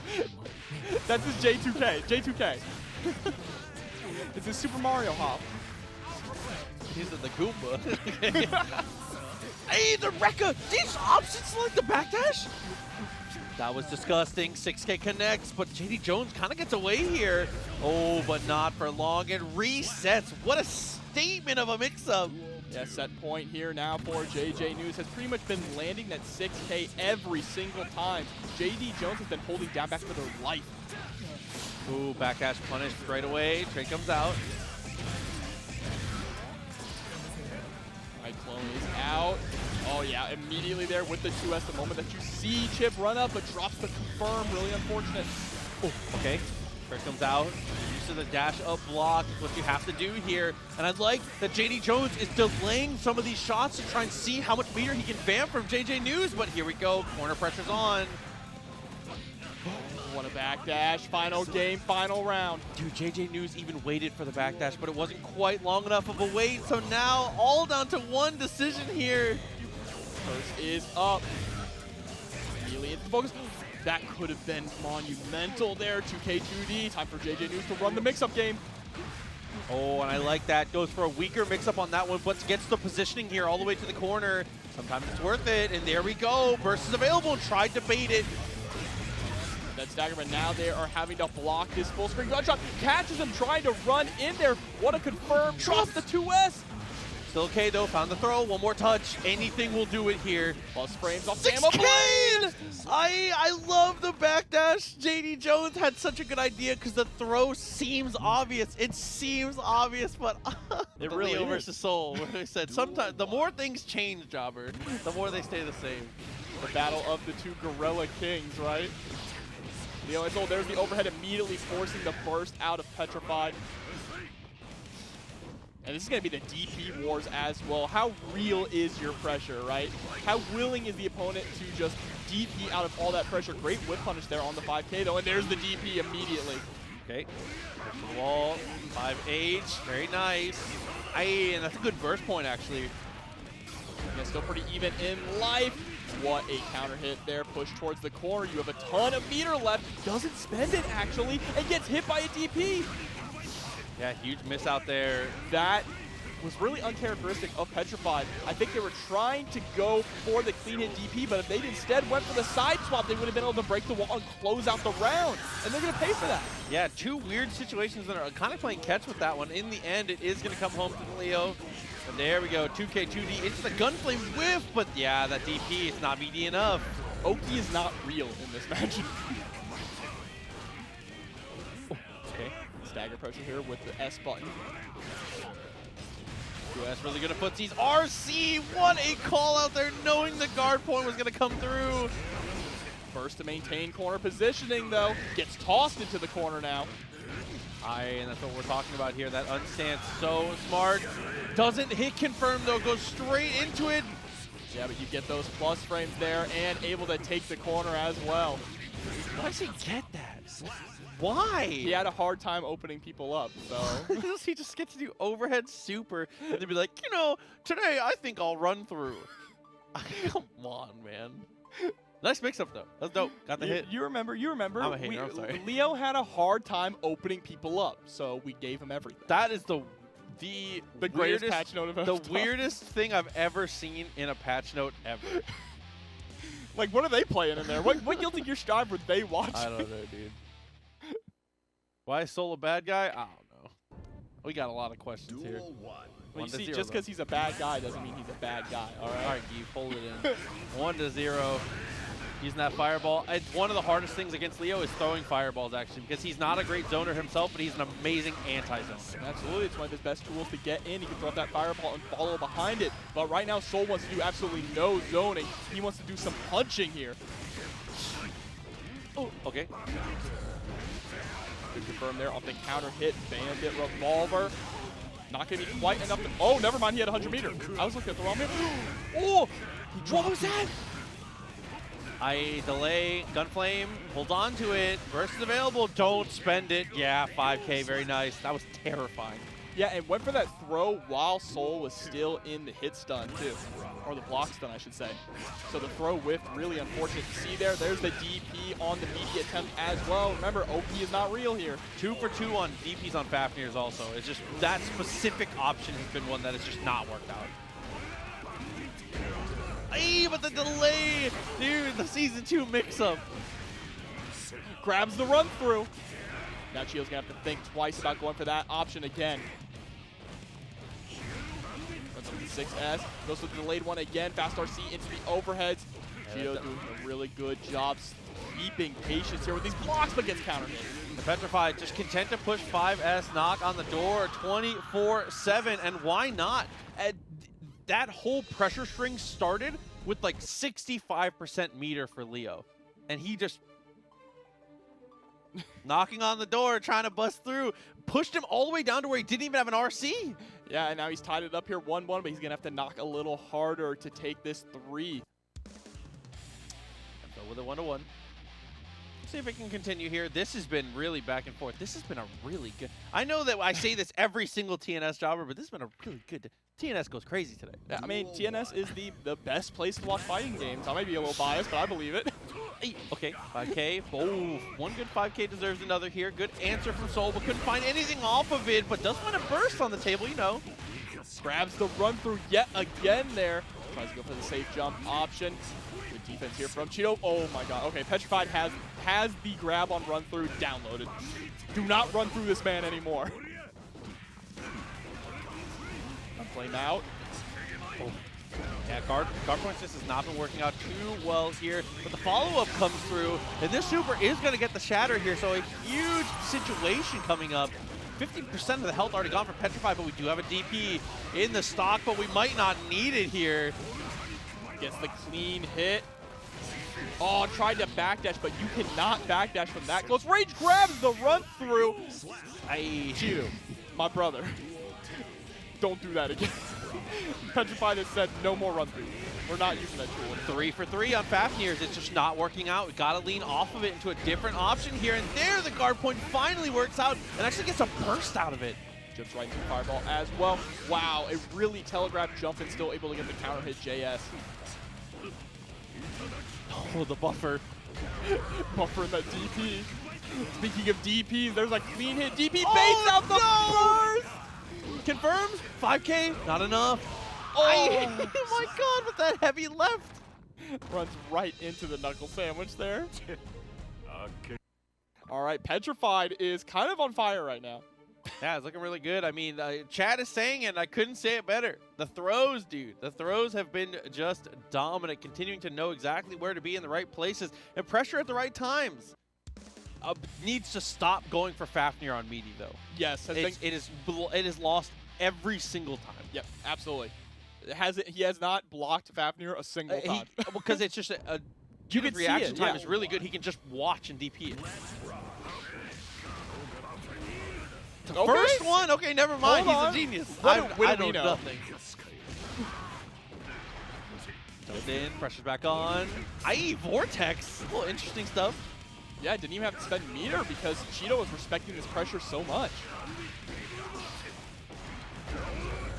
Counter hit close slash is going to force the burst out. Really surprised to see Chetoo burst with this much health left. That's a bit of a hero burst here. Drops the knockdown there on the DP. Really unfortunate. Now you're back to this neutral game. Great 6P. Chest out, trying to go for the poke here. Poking in Soul can be so dangerous though. His reward off these pokes is so much higher than yours. Oh, but it doesn't matter. Finds the throw, 2H, gets the back turn, needs one more touch, and a backdash attempt is answered there by the overhead. And the burst actually paid off for Chetoo, able to bring that entire round back here. Now they just need one more to tie this up 2-2, starting off strong with the pressure. Petrafied never phased. This man's always hitting buttons. There's a DP. Yeah, Leo's trying so hard to stifle this out and is working out. All of these hits are counter hit and just adding up to so much extra damage here. Tries to go for the command throw, but instead the RC comes out, and now one more hit. Anything will do it now. I really love the command throw idea there. Wow, okay. A hero burst coming out for Petrafied. Had to, but jumped right into the 6P. Rocket propelled himself into the 6P. Yeah, not quite a jump, right? You make it sound a little casual here. Where does he get the momentum I to don't actually know, just come dude. spiking I down don't like that? That opens up a bigger question. Where do people get the momentum for dive kicks from? I don't want to talk How about does the this. science I work? don't know. They go up and they just come at such a sharp angle down at such a high speed. Dude, you know that Eno travels through time and flies around and kills people with a guitar. That's our question, is how do they dive kick? I got so many bigger questions. It's not just Guilty He's Gear, got an okay? alien in a coffin. It's not an alien, all right? Aliens don't exist. Pressure's on in the corner. Already worked him all the way to the wall. Good press, though. Ooh, nice poke. All right, 6S out with the delayed revolver. Runs right into a counter hit DP. Oh, both of them having 50 meter available. Looking to get super aggressive here. Petrified left with that 50 meter, but the burst off the table. Worse for wear on the trade for sure, but is continuing to buy space and gets another throw. He threw his DP. He threw his DP and now has him locked down here in the corner. Petrafied spends the PRC to keep him locked down, but the DP finally comes out. Don't be surprised to see a DP on Wake Up here soon from Petrified, but maybe not this round here. One more touch is going to get the kill. 50 meters here, and we are going to be able to break the wall here. So now, going into the final round potentially. Nah, this is going to final game, final round. That's how this is going to work out. I'll put my channel points on it. Hello. Nice tech! We finally have the adaptation! Uh-oh, he presses out. Maybe I'm wrong. Keeping the pressure up. Micro dash 2S. Slowly pushing Petrified to the other wall. The guard point's going to work out, force the burst. 2K to stop the run-up attempt. It's looking like it might be curtains here. Petrified needs a couple good decisions in a row, and that is not one of them. Axe kick through the wall. Petrified is in dire straits right now. They need to do something to keep themselves alive. This is a start. Drops the 6S. Okay, though. Still in a good spot. Poking out. Oh, my God. Footsies.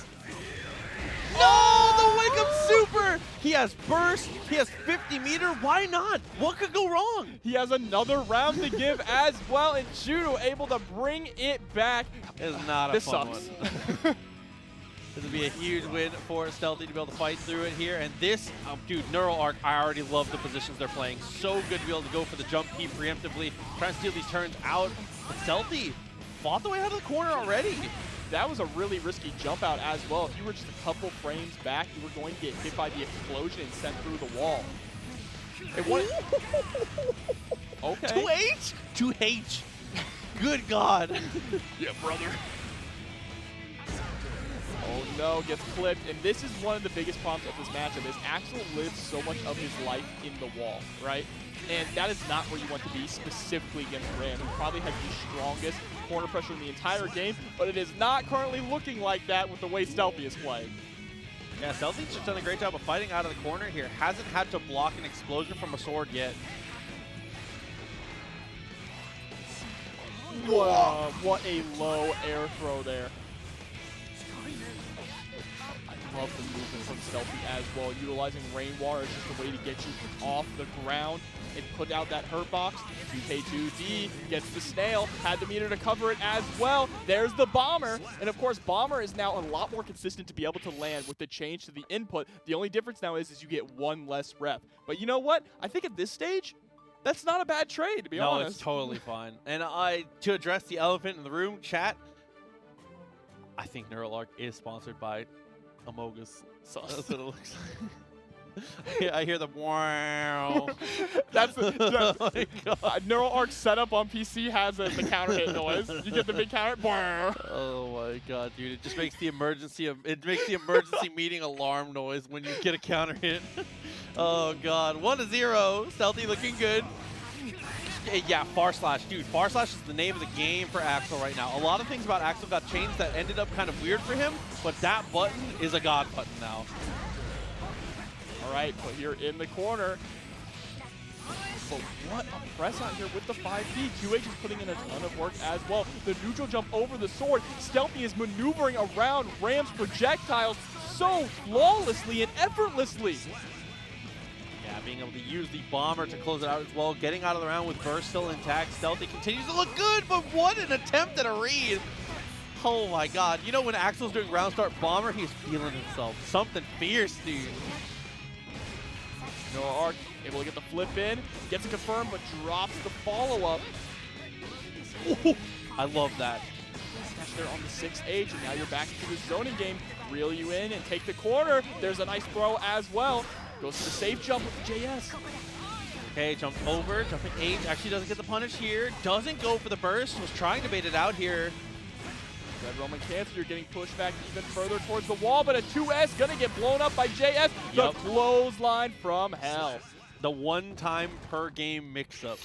Going for Renson into the command throw. It is so sneaky, and it's one of those ones where when you see the RC, at this point, now that you've been hit by it once at max screen, it should never work again.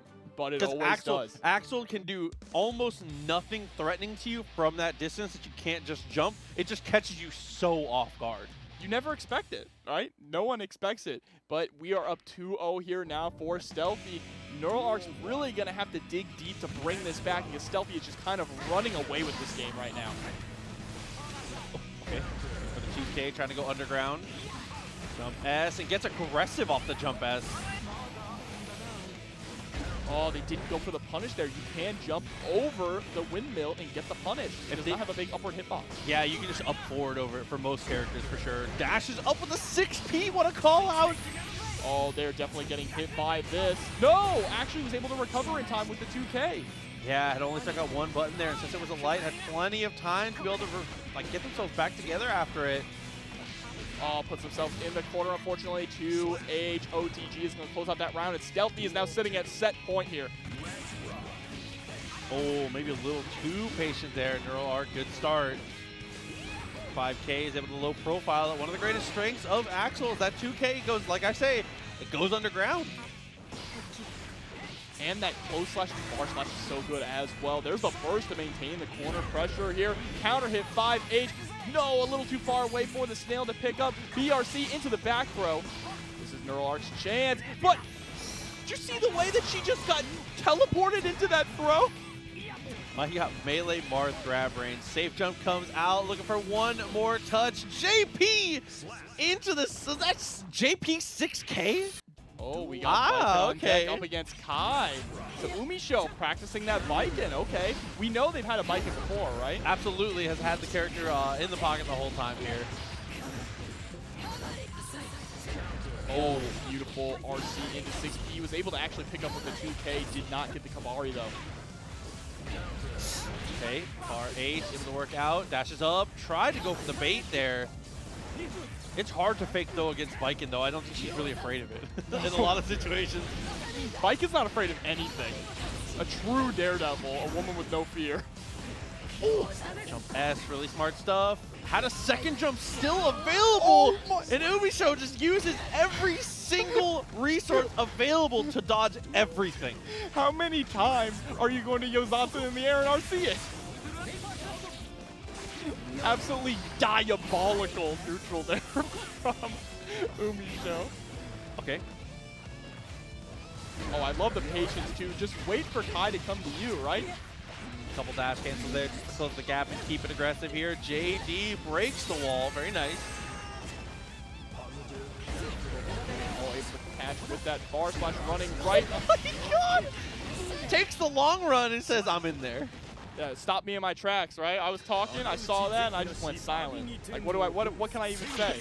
That run up Yozansen just blowing up Risetto. And that's one of my favorite things too, is that a lot of Baiken players you will see is when they have 50 meter, they usually will opt to play a little slow, not necessarily because they have to, but because they can make the other player play a lot more respectful because of the threat of the gun. UMISHO says, no, I'm in there. Did UMISHO even force Risetto to block a single Kabari? No, I don't think so. Dash up. It was just straight up dash up. Just not.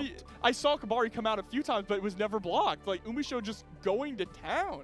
And what a fast game one. That was a tough one for sure. And I mean, yeah, chat is saying it. UMISHO Baiken is back. I mean, I don't think it ever left.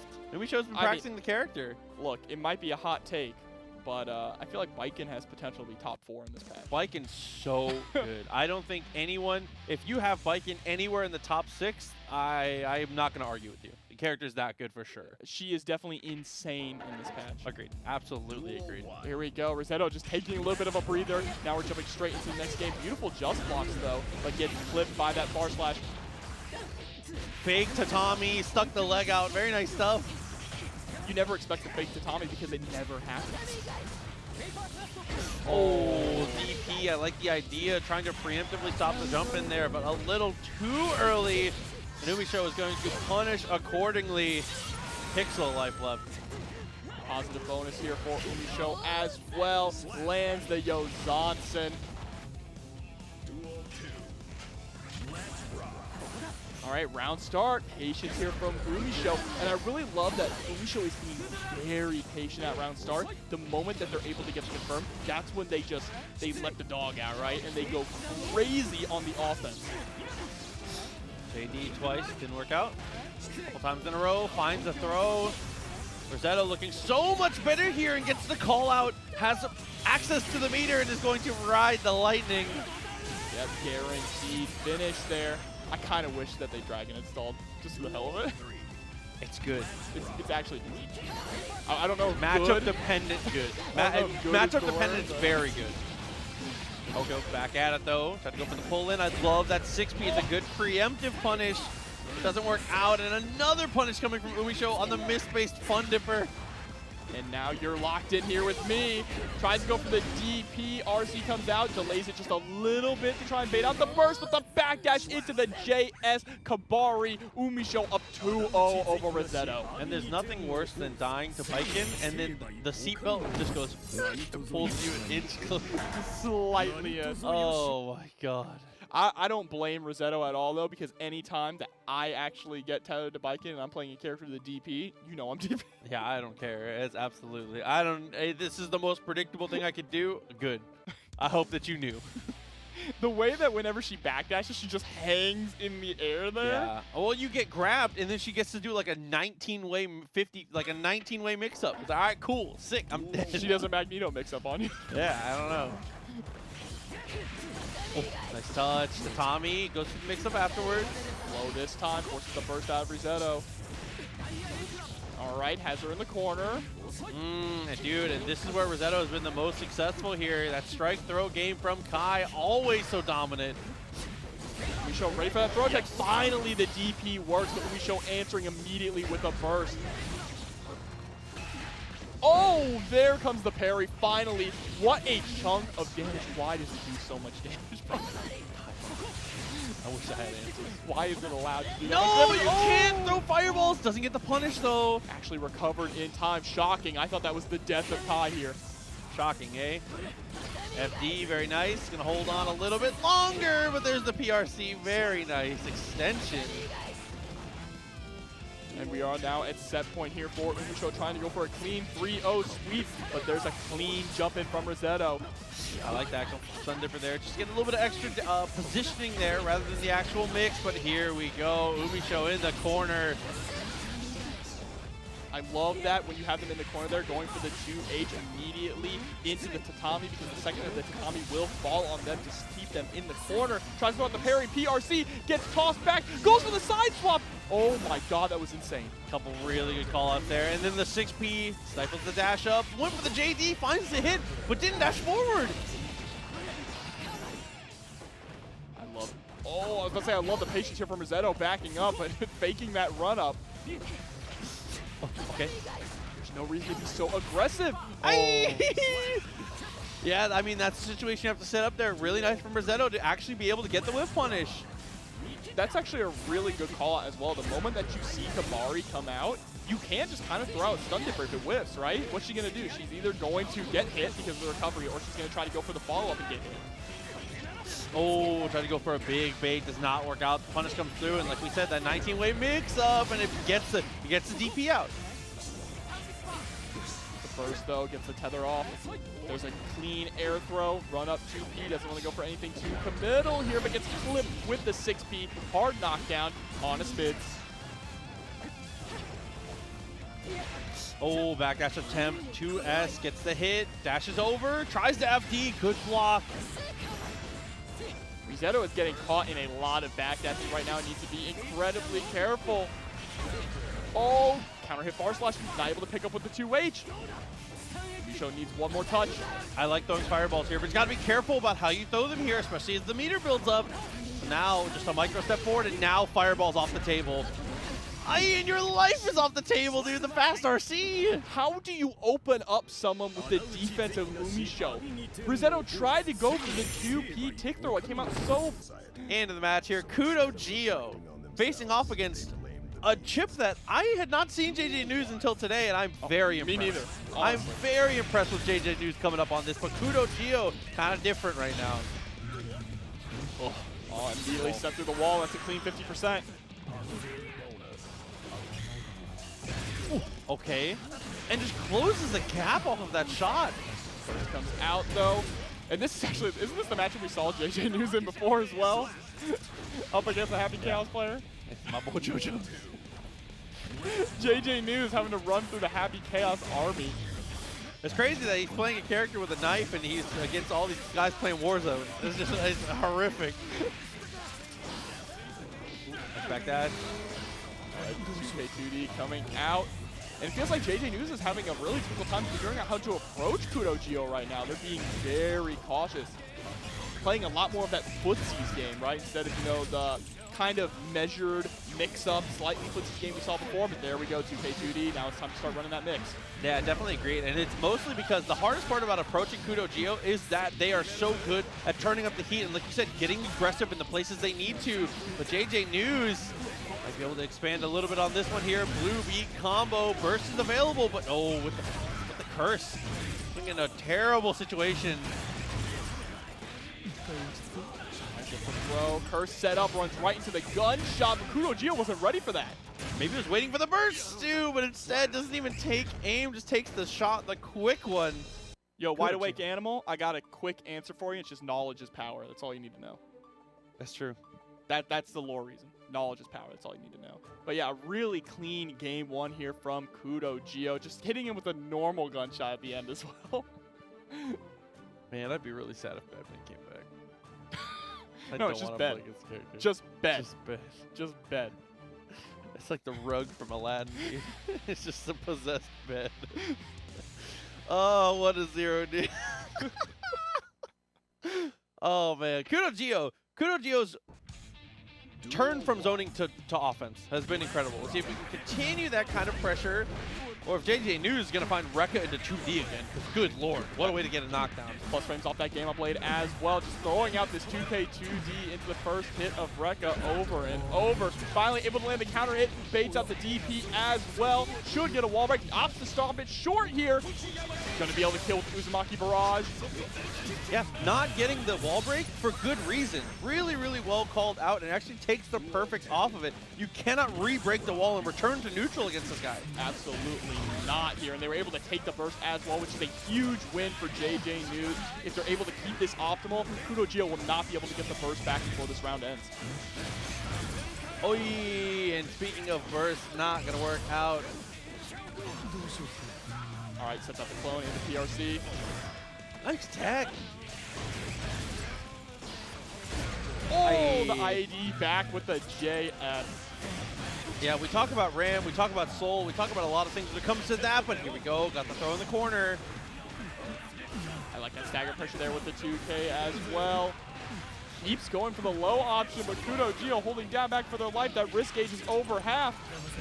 Baits out the DP. What I was going to say is that I firmly believe that Happy Chaos with the gun out is the best strike throw in the game. It is a conditional to have the gun out, but man, when the gun is out, you just don't have an option. No, you can't go for the whip punish, right? You cannot press as long as they have forward. Also goes for the jump in throw. OTG here.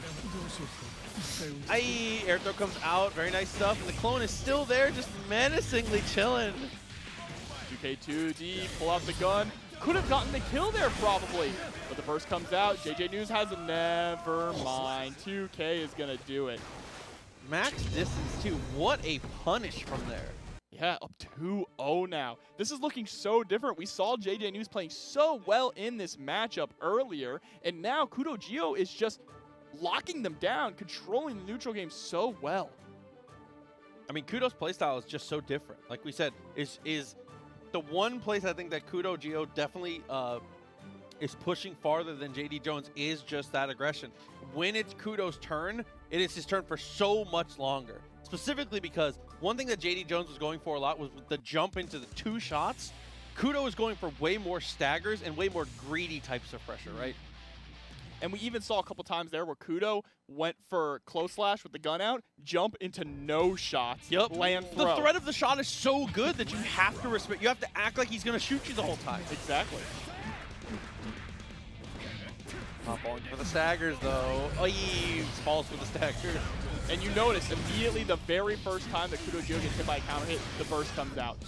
It is so important to be able to take the burst from Happy Chaos because look at what is happening now. JJNews is about to be put onto set point now, and there you go, set point, all because the burst came out from KudoGio immediately, able to turn the momentum around just like that. Start looking for the jump up. Interesting choice there, works out beautifully. Staggers come out, represents the 5K. JJNews does not like that, gets aggressive once again. Oh, there's the roll through, swap sides, gonna be able to stick you to the wall. Have to block this mix up, and the reload's coming. This time goes for the double shot and finds the low here. Reloads come through. It's gotta be confident this is gonna kill if they throw him off the wall here. Going all the way to the other coast. Deus Ex Machina not quite dead yet, even with the low health. A lot of scaling on that combo, but it is not looking good. Just super. Absolutely. Oh, maximum spider coming out from Chipp here. Could actually combo off this if they wanted to, but they're not going to. They're going to keep that for pressure. No way. It's the right call. Absolutely. Goes for the overhead. Tries to find the mix-up here. Burst is available. Goldburst connects. He got supered again! No, 6P! He should have supered again because if KudoGio blocked, he could have just RC'd to keep himself. Maybe. That'd be tight. Game 1, top 8. Leo versus Axel. This is a matchup. This is a weird one because I feel like a lot of the times Leos were saying for a long time that this was a very hard matchup for Leo. And I think as time has gone on, it has stayed kind of difficult, but I think it leans a little more even now just because the Leos are more consistent and the Axels, again, a lot of the nerfs that they lost kind of affected this matchup. I do think, though, that the nerfs to Leo, like with that 2D nerf, right, things like that definitely make this a little bit more manageable for Axel, so maybe it's a little bit more even now. That's what I'm thinking for sure. Zach dashes here, gets the close slash, confirms fully. Oh, the jump back JP. I love Stealthy's use of JP in all these matchups so far. Oh my god, the chest. Very nice use of the 6P and the tech. Good patience from Chetoo, gets reeled into the blender. Wonderful side swap, tries to go for the double overhead. Okay, a little bit, jump over, finds the hit, and this could be trouble here. Burst is available, but Stealthy just holds on to it, and a dropped combo is going to be the death here. Rassock situation is incredibly important as well, jumping back. Okay, so that was kind of genius to break down that situation. What Chetoo was trying to go for, he saw the jump. He in his mind, the moment he saw Axel speed through the ground, that was rainwater in his mind, which is why the DP came out. But Stealthy was one step ahead, knowing that if I jump, they're going to go to try and DP the rainwater, able to block it and get that punish. Push comes out. The 2K gets the counter hit, but couldn't actually fully confirm on it. It's going to continue to pressure here. Ian throws the first run through. That is so important to establish. ID back JS, my beloved. Oh my god, that's so unexpected from that distance too. We'll talk about that in a sec here. The PRC forward. Being a little less aggressive, but there's the parry. No whip punishes for you. But the trade. Yeah, trade with the 5K there. Okay, let's talk about why that 2H into Snail was ridiculous. He goes for 2H. Snail comes out. Snail's an unsafe option from that range, so a lot of times it's very unexpected. And the Rensen, if he goes Rensen, there was time to jump over it. So Chetoo goes for the jump, gets hit in pre-jump frames out of the Snail. The Snail was specifically only works because Stealthy knows that Chetoo's good enough at the matchup to know he can jump Rensen there. Yep. That was so many layers there on that one little thing. And then has the meter on top to cover it if exactly. they block. Just there was so much I know that he knows in that one interaction, dude. Oh my god. All right, 2S coming out. Oh, just a little too high up there on the JS. Gonna go ahead and get tossed back towards mid-screen. He needs it. Axe kick. Catches with the overhead as well. Okay. What? Okay, that round's over. Yep. I mean, that is how we've seen Axel do a great job of keeping away. There's the other side of the coin. Sometimes you get 2K2D'd and your life bar just depletes. There's not a lot you can do. No reversal coming out from Axel, obviously. Utilizing the guard point there. There's the throw forward. OTG able to block the overhead this time, but you have to hold these plus frames off the pizza cutter. Oh, this staggered pressure coming out from Chetoo as well. It's just so terrifying. Ooh, what a jump out, though. Look at how much room he has to roam now. Trading the pickup off the trade as well. Gets the wall bounce. Wasn't ready for the wall bounce off the 6K. Oh, like that dash just blocked. Getting scary here. Finds the throw. Oh, tried to shimmy and finds the overhead. I like that little tiny step back. That micro step back was just looking to get Stealthy to push 2K. Yeah, not only that too, but even if the overhead was blocked, I like that they immediately went into the super, because even if they block it, you are putting Stealthy in a horrible situation there where you are plus and can keep the pressure going. Absolutely. If it hits, you win. And if they block it, you win. That's called cool. Checkmate. Absolutely. So 1-1. Keeping it kosher here on the winner's side. Stealthy. Can you keep the Leo out, or is Chetoo going to continue to get aggressive and continue to make that work happen? The 2H pushes full screen, and Stealthy firm control here at the beginning of Game 3. Yeah, the key thing now is that Stealthy is going to have to put the Lion back in his cage, doing a really good job of locking him down at this mid-screen range. 6H straight into the bomber. A little bit. And one of the toughest things here is that Chetoo, even when he gets close enough, the threat of far slash is so important for Axel. But here we go, mix-up time begins. 2K2D, well placed here. Just needs one more touch. Does not want to overextend. 5P, perfect. Yeah, jump back nothing into 5P, perfectly baits the jump. 5K, try and put that one down himself. Stealthy wins out the interaction, sends it back to full screen. Staggered pressure there, tries to go for the tick throw, not going to work, but I love the 5P press afterwards as well. Okay. Ooh, the guard point hitting the actual hitbox of Far Slash there from Stealthy. Yeah, good burst point for Stealthy too to get out of the dribble combo. RC's backwards to reset here. Chetoo still in the lead though, it has 50 meters, so it's a good look, but now with the pull-in, things have changed quite a bit. 2K2D putting in that work, goes for the OTG run cancel, is gonna blow up for it. There's the last ride powerbomb. Oh my god, what a parry. Knowing the 2K was gonna come out, I mean, that's the actual special. I'm in danger, 2K, right? I mean, I think we're seeing more parries from Chetoo tonight than I've seen from Leo's in a long time, honestly. It's usually not an option they throw out unless, you know, Super's coming in their impact turn. More uses of the command, though, too. Yes. And I feel like because Leo had some of his other options nerfed, it means that Leo has to lean more into his other tools, which is great to see. Oh my god, is able to go for the cross up and still had room to back up to make the throw whiff. Okay. IED back. Rainwater. Stealthy is doing a lot of IED back and Rainwaters here. Cheeto's got to be able to figure out an answer for that. Tries to run forward, but gets clipped by the Rainwater. Close slash, gets the anti-air, just boxing it out here. Doesn't even need to use the fully ranged normal. But here we go. Backdashes it! Oh my god. 50-meter, fast RC, just keep the pressure up. Goes for the run through, and now the burst comes through. Stealthy in a winning position, but he pulls in. Runs it reeled in again. 5H OTG, and Stealthy is going to go up 2-1 right now. Dude, 5H into the OTG. It didn't look like it was going to connect. As soon as he didn't close slash, I was like, oh my god. He's going to stand up. He's going to kill him. He's going to DP. Oh my god. Stealthy is playing very good here. But Chetoo has been like one decision away in every single one of these games. That's one thing you can never discount. If Leo finds a single knockdown, the round is all of a sudden back in the air. Yeah, that's the best way to describe this game so far, is that Chetoo is literally just one step behind Stealthy, right? Following the layers of gameplay here.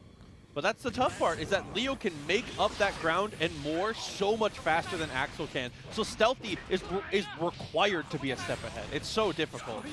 But Chetoo continuing to put that pressure on. There it is, the 2D sometimes is all you need here. And look at that, pressure is on. Amazingly played so far.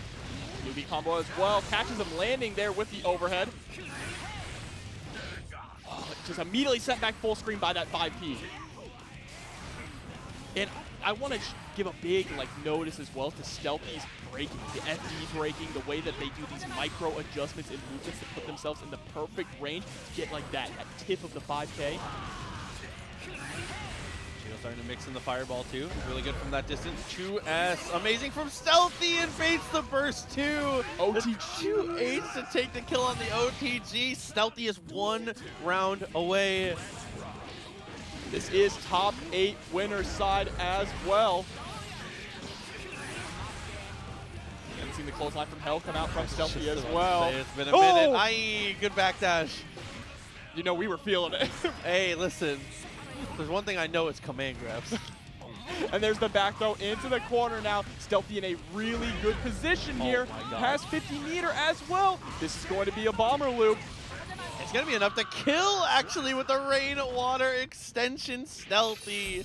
Man, what a finish. Keeps herself You strapped. know she got that thing. All right.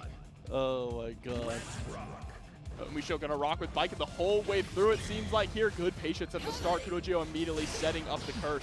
I mean, I see someone in the chat saying UMISHO Baiken with a question mark. Just for anyone that's not aware, UMISHO is actually one of the better Baikens. It's not the character that they play in tournament as often, but they are one of the better Baikens in North America, for sure.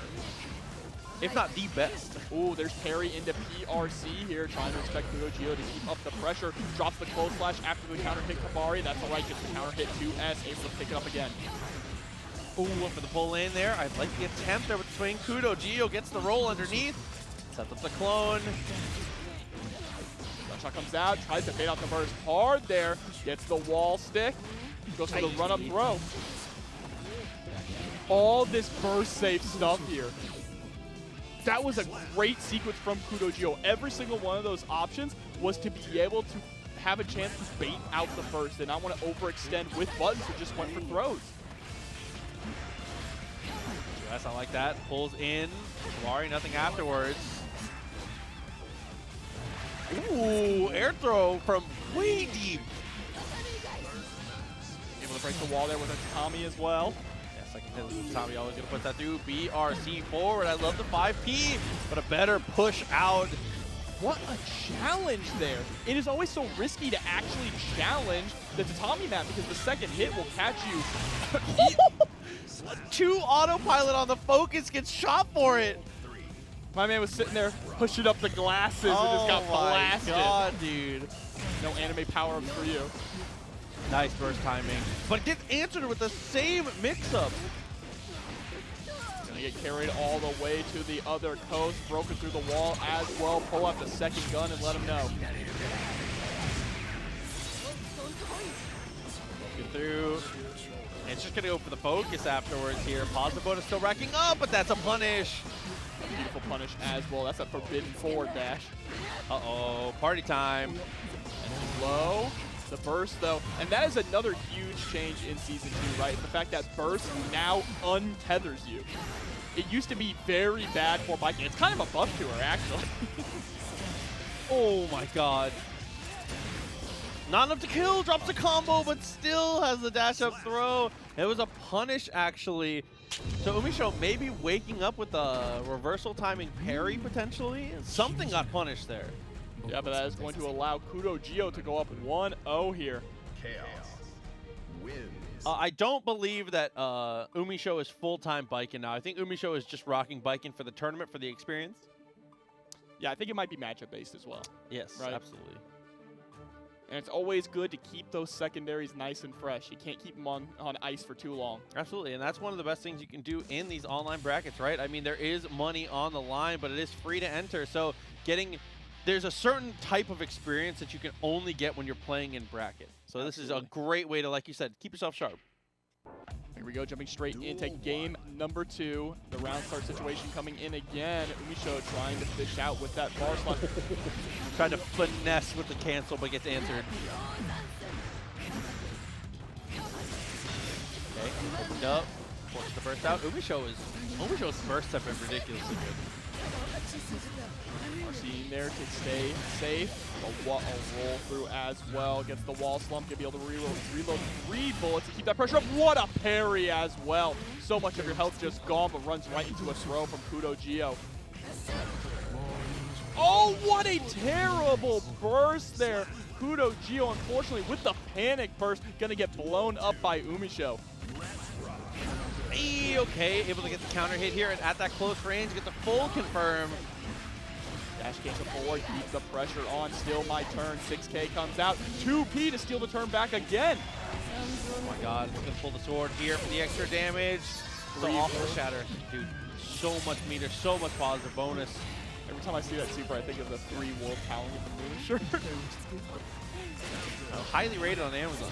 True. Okay, got the blue beat. Not gonna break through the wall, oh my god! We'll call that instant air dash jump S. Bro, pink hair and sniping? Is this Elfo? Stop. Don't play with me right now. You know, speaking of that, I was so unhappy when Baiken got into this game. She's so sick. She turned out so good. I'm not afraid to admit when I'm wrong. He's not lying, actually, because I got so hyped. Unhappy. Frame 1, I knew it was Baiken. Got hyped, ran up to proxy, and he had the most just unfortunate look on his face. It's true. She turned out so cool, though. So I'll take it. I'm okay with being wrong with how cool this character is. I'm not wrong about Elfeld, though. I don't care. No, you're right. 1-1. The bull gets the secondary hit there. Bari, very nice use. Bari comes in again. KudoGio trying to challenge. There comes the trade. Shot out of the air, but lands immediately into a bar slap. Oh no, they get shot. Is able to actually get the focus as well. Wall slump is on. Just goes for the wall break instead. Oh, okay. Trying to go for the super dash mix up there. Wow, UMISHO actually went for the air throw attempt there as well.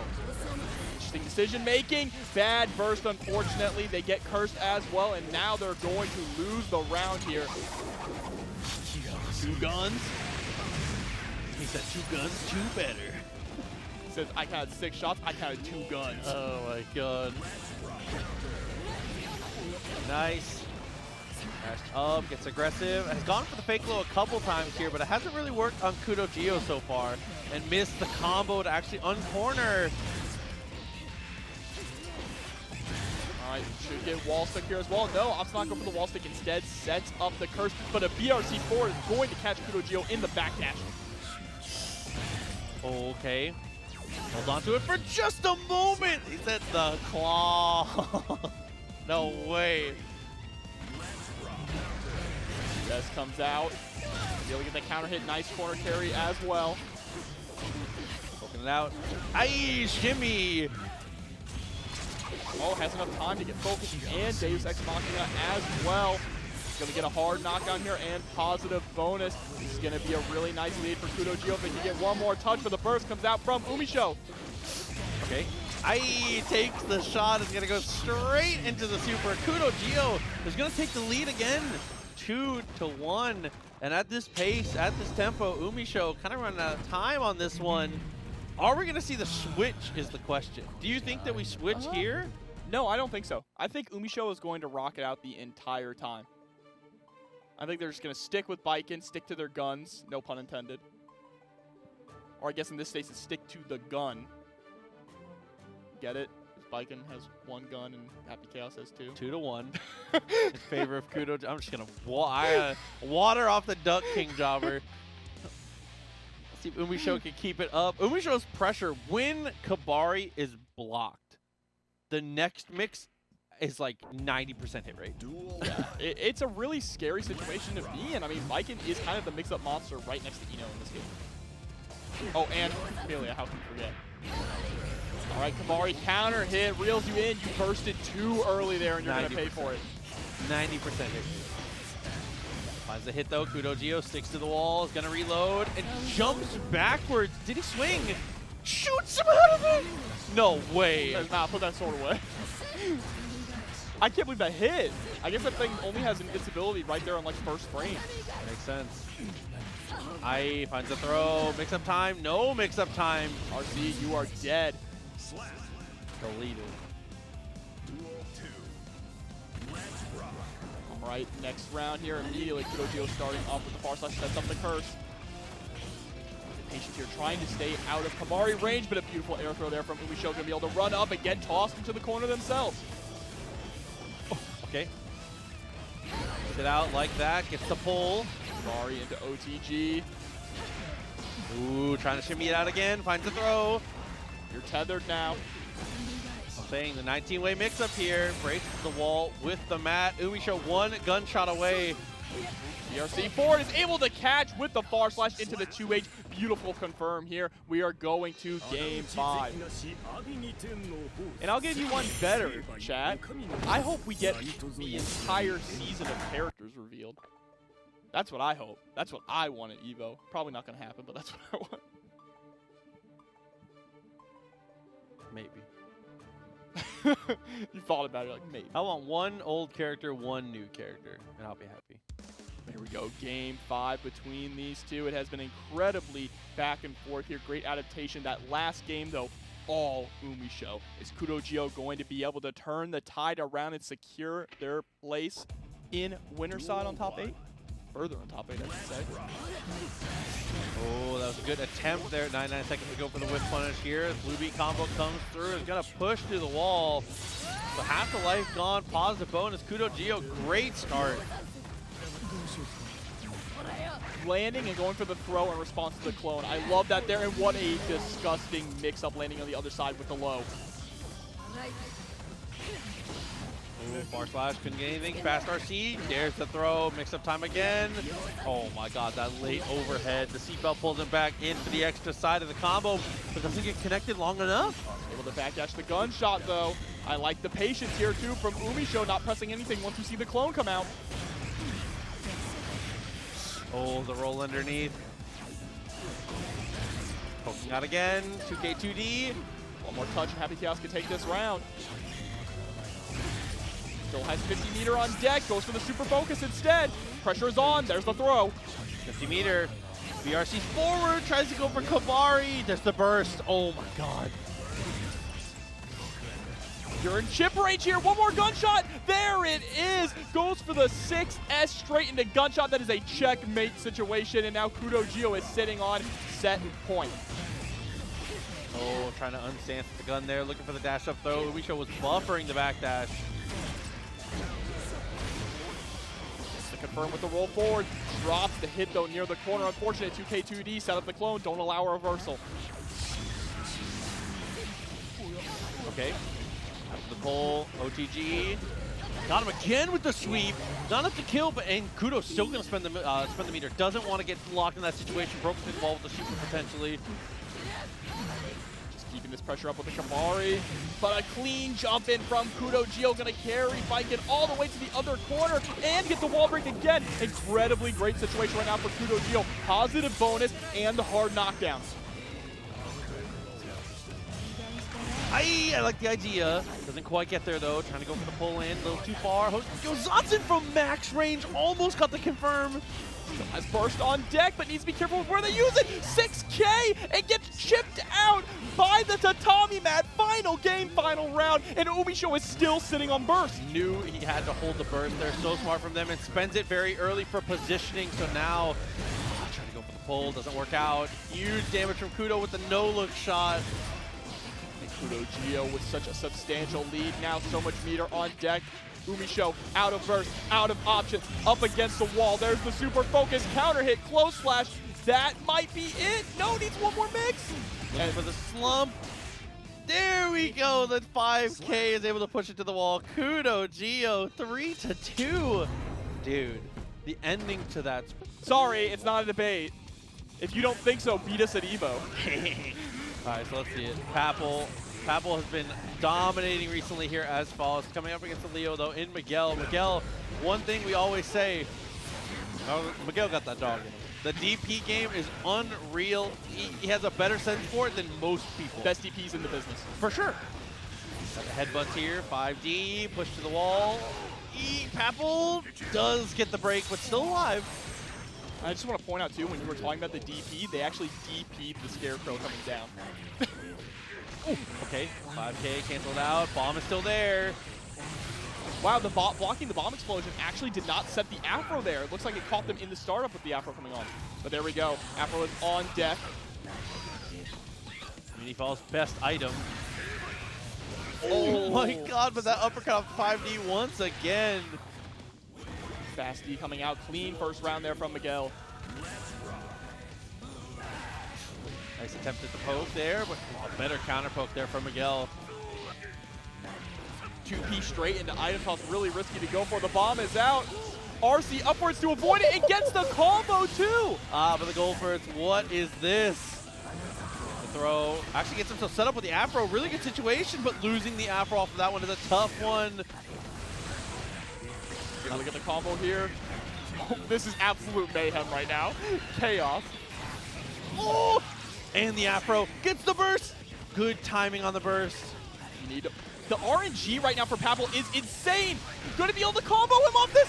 You're kidding me. The intentional no button to make sure the combo comes out. Looking ridiculous here, but Miguel still in this. We got it.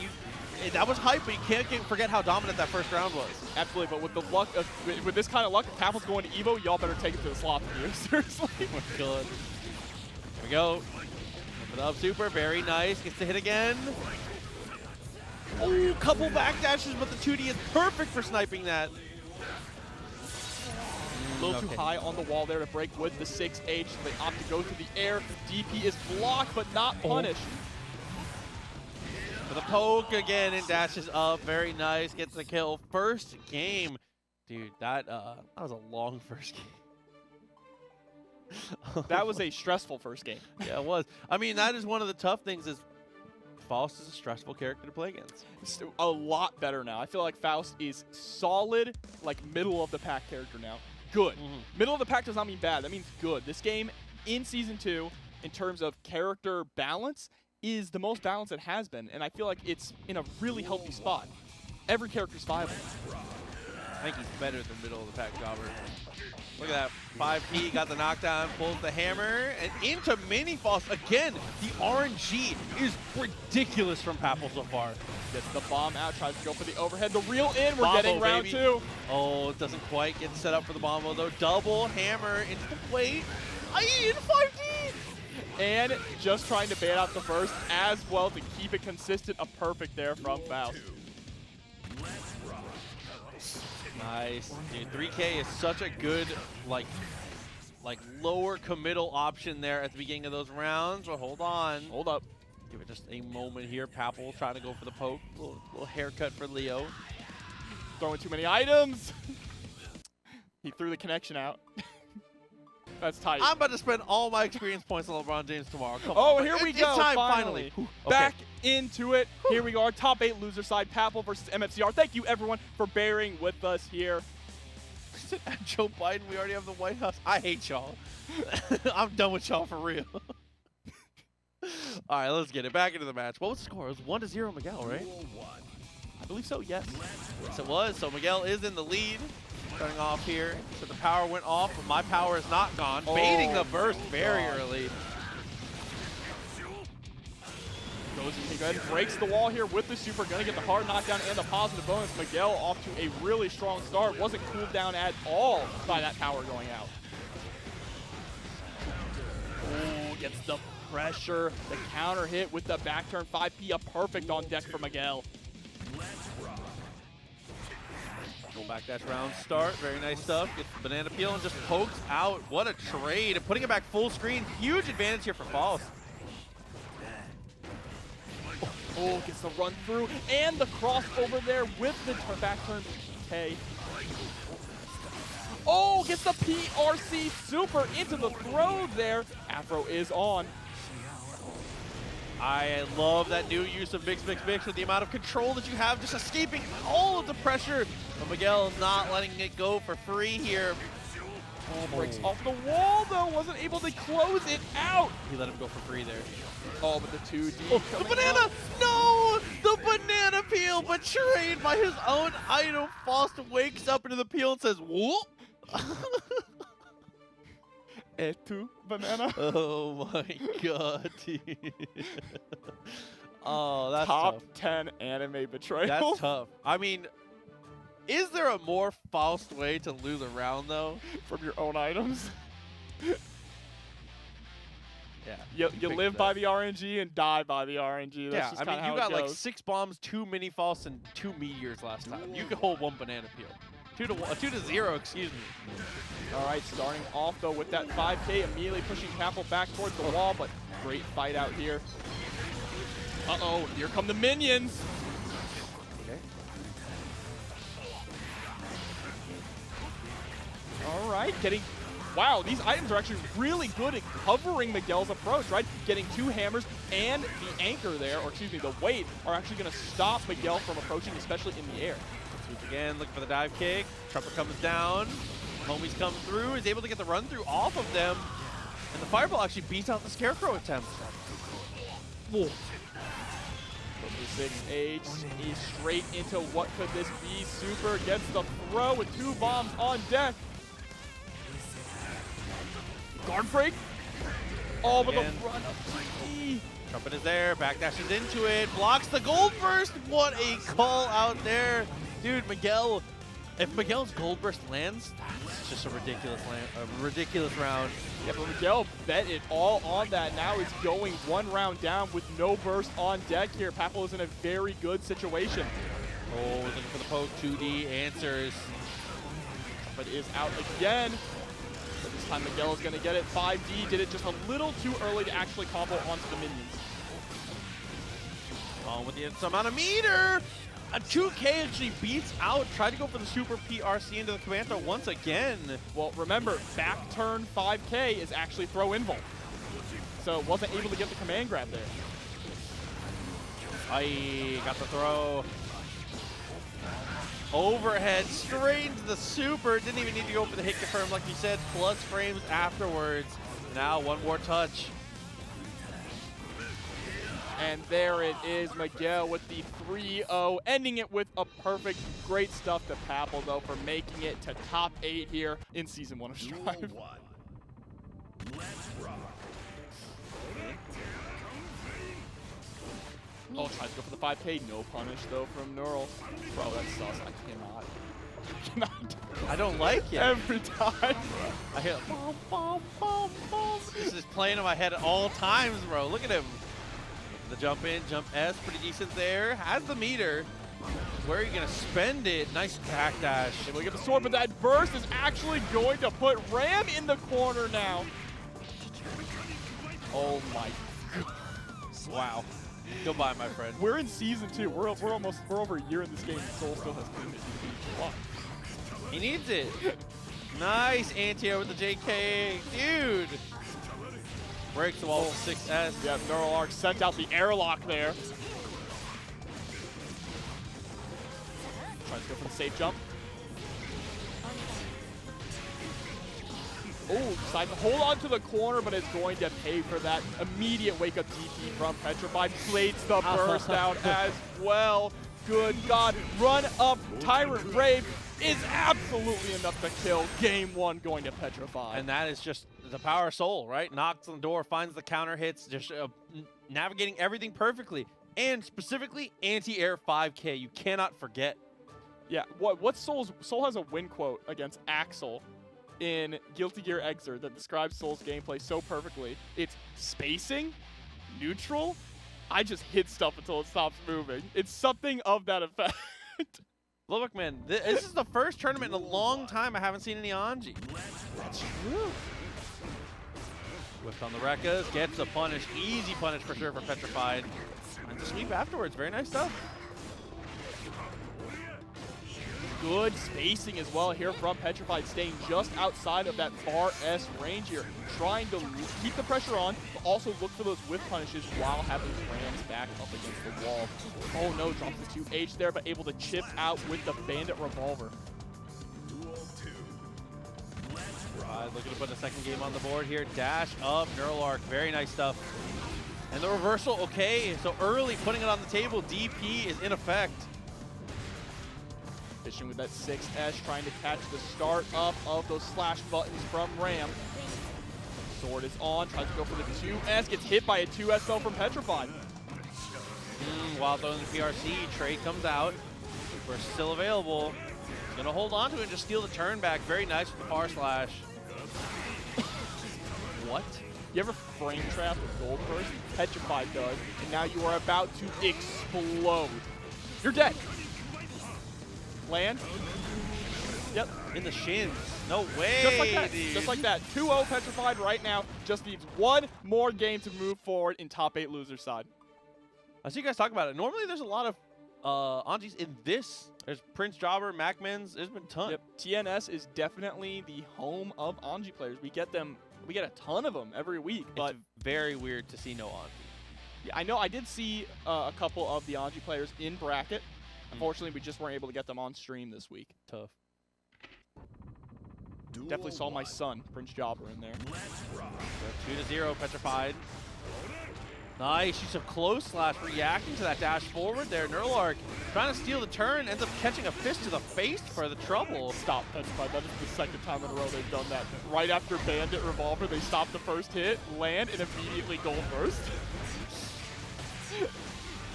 This time, though, it's not going to pay off for them right away. Neural able to keep the pressure on, but just like that, Petrified fights their way out of the corner.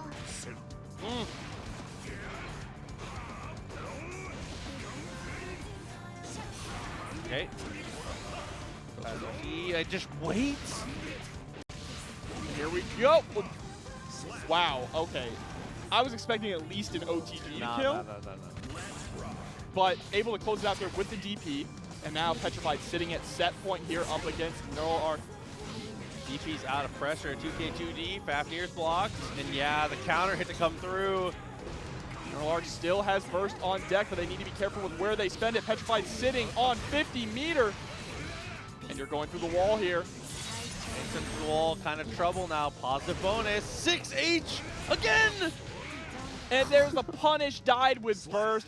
Really unfortunate there, but Petrified clean Soul bad guy gameplay, taking it 3-0. The round starts just of the way that the two characters interact. DP is so strong against this character, but then back turn parry, incredible at answering all the things that Leo wants to do. There's a lot of give and take here, and throw a major portion of this.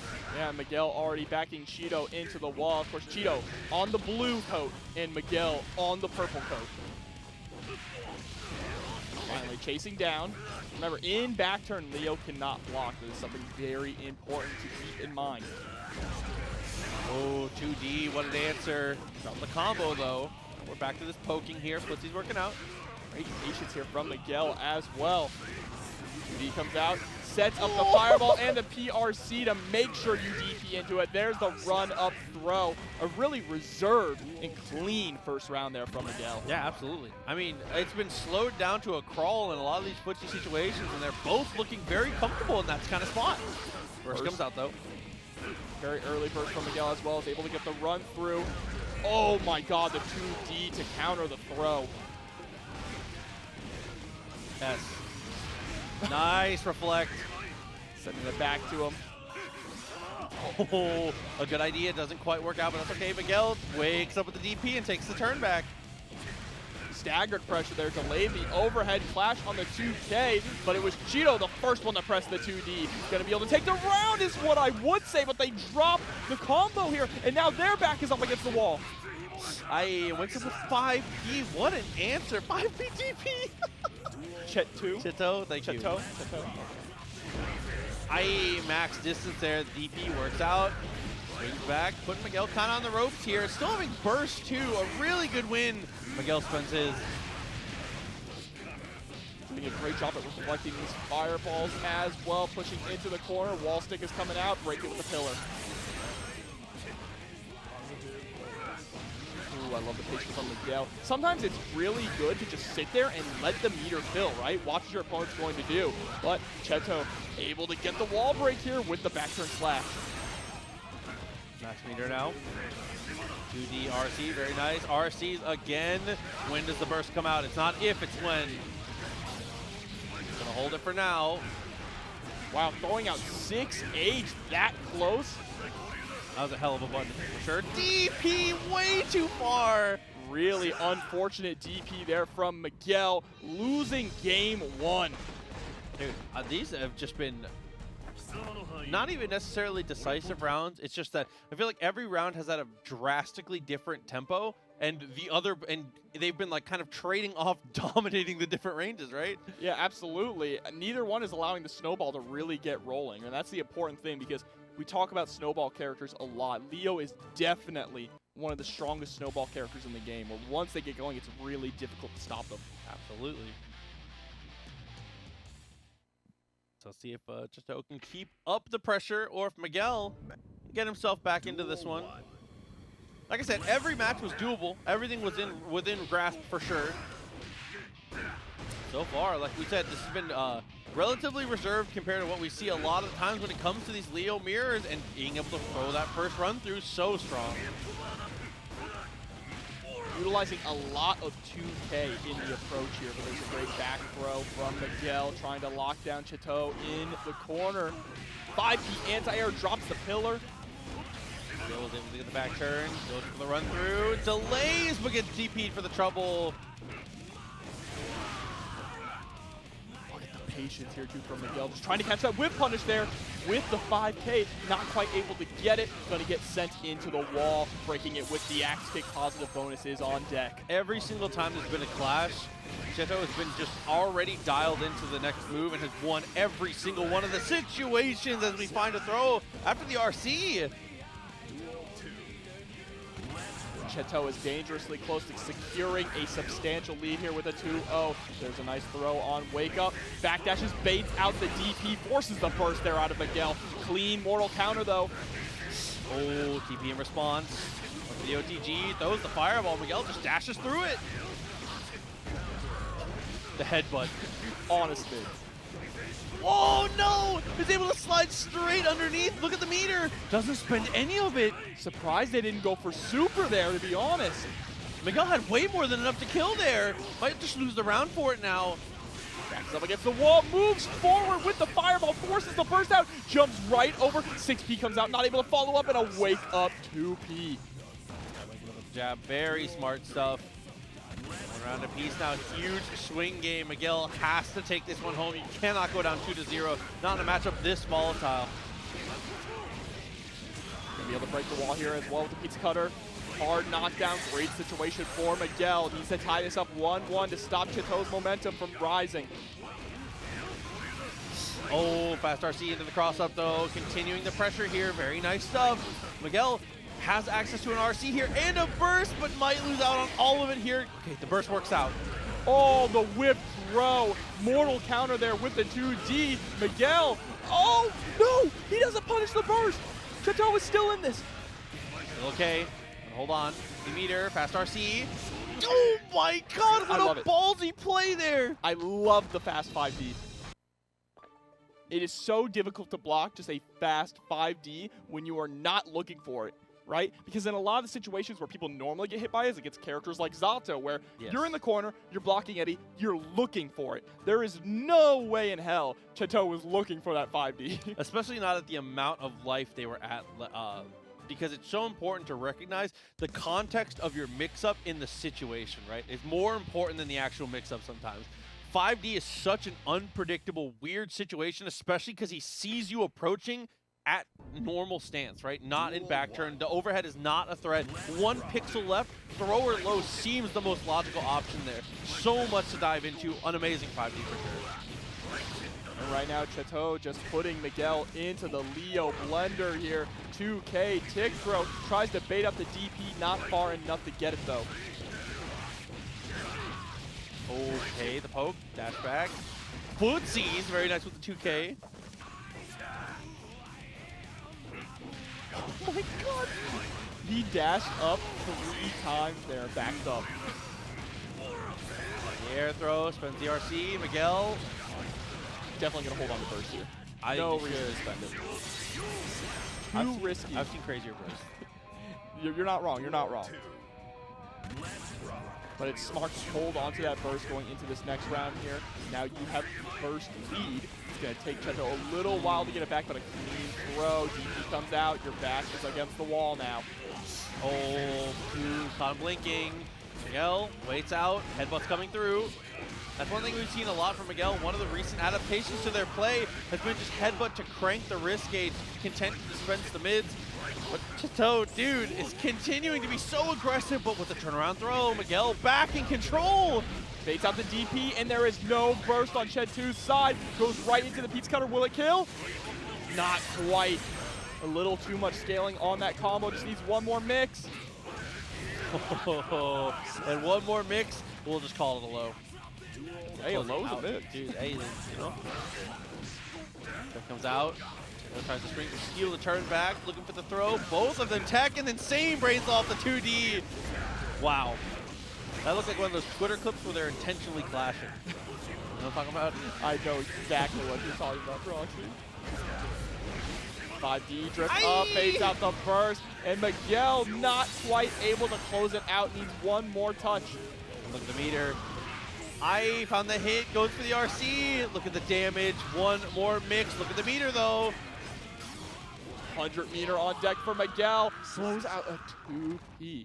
I'm so shocked we did not see a YRC or something there. But Miguel able to go up 2-1 over Chetoo. I like 2P there though, because you see that he's too far to go for the throw. You know he can't go for it. He stood up, so you know he's not charging DP. You have an RC, so worst case, they block it and you RC forward. So actually, I think that was a really, really insanely good 2P in the situation. I think you're absolutely correct. Yeah, it's just hard to think. I see Leos right next to each other, and I'm like, I got a flash. Leo's scary. Get me out of here. Round start. Wasn't even counter hit. Just gets the 2D to land. Oh, able to catch the dash through. Okay. Oh, guard point stance. Immediately answer with a dash up 2K. Does not stop the lows. Jumps over. What a counter hit here. Goes for the DP combo as well to get the hard knockdown. OTG tries to run through. Really strange trade there, but it's going to work out in Miguel's favor. Keeps the pressure going. Set point now for Miguel. That JS so smart to go for the double overhead. Very brave against max meter also. All right, hard knockdown. Miguel with the first blood here in what could be the final round of this set. Nice 2K 2D to challenge the run through. D keeps on the same side. King just keep the pressure safe and solid, but there's the 2D, misses the combo. RCs to get away. Jump H had to be an execution error there. I love the idea to try and jump out of that pressure though. Okay. not dead. Oh, drops the basketball combos here. I have to believe that that heavy fireball was a DP. Yeah, had to have been an input error. Yeah, it must have just been something there. K2D coming out. Chetoo trying so hard to just tie this game up, but now it's Miguel on the offensive, hitting yet again with that staggered 2K as a counter hit. Left him twice. Flash the FD on the dash up, just for a little bit of slide. 2K2D knockdown. Safe and solid. Oh, the jump out. PRC though to keep yourself safe. 5P anti-air straight into the close slash. Gonna get the wall break here with the axe kick. Another potential game 5. 50 meter for Miguel though. You've got to cash out on this quick. Yeah, absolutely. Before they have the meter, before they have the option. I love that. Still has him in the corner. You have to be careful for a reversal super here. No, the whiffed throw. And make sure you don't even get a chance to burst, going straight into the Berserker barrage. We are going to final game. Yeah, just too obvious of a burst to go for it right away. Miguel making great decisions, going in, getting super aggressive before Chetoo actually had the access to the super, but it just wasn't quite enough to actually kill. Yeah, and because of that, we're going to go straight into a game 5, a true mirror match, Proxy. Yeah, and one of the biggest things too is that Chetoo was doing a great job of going guard stance and then threatening and then canceling out late. Now is whiffing 5H or making a 5H get blocked at max range, canceling guard point stance, and instantly uncanceling and dashing forward to look to meet Miguel when he dashes forward to punish it. And it's working out so effectively here as well. Duel 1. Here we go, final game. Round start is really important. Who can get the first blood, and it is going to be Chetoo. But Miguel answering with a DP, OTGing there as well. Okay. DP's an answer to a run through as well. Yeah, I mean, throw is good, but DP sent a message. Oh, and JD to mix up the timings there actually stops the 6P from being an effective anti-air from there. Gets put into the corner though. All right, Chetoo giving up some space. That's not gonna hit. Oh, and what do I know, Proxy? I thought he was gonna recover in time. Oh, this RC, there's a chance. Another one of those situations where Miguel is absolutely in it. Unstances, but mistimes it. DP comes out, doesn't get the follow-up, and the 2D to catch the backdash there. Chetoo now sitting at set point. And another really important thing that Chetoo is doing is he is finding really good opportunities to press 2K in Miguel's offense. Aye, but that little delay, the little hezzy is able to break out, gets the burst, and that S fireball working out beautifully. Same thing here, you see the clash! Miguel back in control, has burst. He's gonna try and go for the dash through, but gets thrown right away. Back to the corner, looking for the power bomb. It's gonna lose the round off of it, but no! DP comes out, whips the throw for the PRC to keep yourself safe, tries to go for the 6P. Burst still available. Miguel looking for Chipp a little bit. Anything will do it now. 2K2D back in control. Oh, catches the backdash though with the far slash. 50 meter. This will kill. This will kill. Not quite. Not quite. It wasn't able to spend the super, so now. No hard knockdown here either. Miguel just needs one more touch to close this out. Is on the defensive, gets caught by the run through. Burst comes out and it lands. Oh, blocks. 5B. Final round. By the skin of his teeth, Miguel brings it to a final round. Oh, dash up with a throw. Tried to shimmy a little too hard. Still okay though. Found the parry and the combo because it was in the corner, but there's a reversal. Goes to the other side, catches the backdash there with the back turn H. Forces the burst out. Nice whip punish there with the 2K. Tried to go back to the slow guard point. Transition not working out here. DP comes through. OTG found the headbutt. Still not enough to kill, but another one of those situations where we've seen Miguel come out on top. Oh, able to get through with the fast RC. Still back turn. Looking for a parry maybe. Turning him back to regular stance though with the fireball. RC to keep the pressure on. Based on the DP, Proxy! It's not enough. Yes, it is with the wall break. Miguel closing it out with the axe kick and eliminating Chetoo at the last possible second. A true mirror match. Game 5, final game, final round, down to the final hit. Skipping the intro. understandable. It's mad long. But immediately starting off with IAD backwards JS. That's like the Axel special in this matchup, right? Of course, and what Baiken is going to want to do is kind of play a little bit of a zoning game here against Soul. We talked about how Soul struggles against zoners. Trying to stay just outside of that JS range there, or in that JS range at the tip. And once you get the hit, keep the pressure going. Here we go. Howl at the Moon, send you through the wall and straight to the next round. With a perfect as well. Sheesh. All right, immediately starting off with that IED back as well. That time a little bit delayed. Petrafied starting that strike throw game off early. There's 2 throws in a row. UMISHO is going to have to react to this. They get a throw of their own. You're now tethered. Tries to go for the empty low, but Petrafied challenging with a button. Respecting the pressure here, but gets caught with the Kabari. While in the air, pulled in. For full combo. BRC, keep the pressure on. Goes for the S Kabari there, actually, but the burst is going to untether Soul. Ooh, catches the backdash with the BRC. Really solid first game there from UMISHO, going up 1-0 here over Petrafied. Baiken is good for the soul and bad for the heart. You're right. But UMISHO, incredibly clean. One of the best players currently in North America. Here we go, jumping straight into game number 2. Again, this round start situation, very important. We've seen UMISHO take to the skies and back up. Is going to do that yet again. Jump back seems to be the go-to in this matchup for UMISHO. Able to get the hit of the Yozansen. Full combo into the corner, break the wall with the Kabari. Positive bonuses on deck. Catching the forward momentum from Petrafied there with the follow-up of the Kabari. And it is, in fact, looking like UMISHO is trying to go for an any percent speed run here. Is about to get a perfect on deck. Tries to go for the Yozansen. Whiffs and gets punished, but wakes up immediately with a 5P and closes out the round. Duel 2. Let's rock. Back, jump back, JS. Every single round start, UMISHO has done a very similar thing here, and it is working out. If it is not broke, do not fix it. Burst comes out from Petrafied. Counter hit bar slash forces the burst from UMISHO here, trying to fish out with the Kabaris. All but lands right into a 5K. Run up throw. This is how Petrafied is getting a lot of the pressure started, is by getting these run up throws here. Not quite able to get the clean hit DP, but going straight into Iron Rave to close out the round here. Finally, Petrafied showing some life and getting a point on the board, at least in rounds.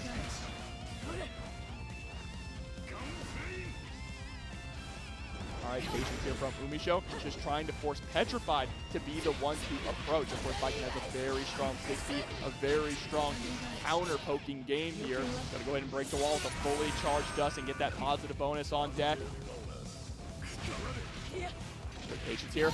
Yep, throwing out that 6P multiple times. They're trying to call out the 6S or the jump in from Petrafied. Petrafied yet again leaning into that throw game. Getting caught though this time by the parry. Running to the other side and going into the super.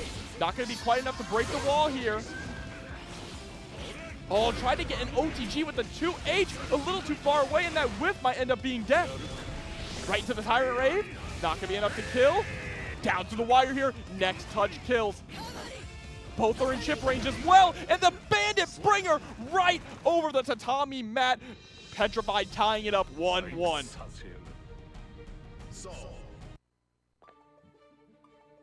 Not bad. And there we go. We're going to 1-1 game here, all tied up.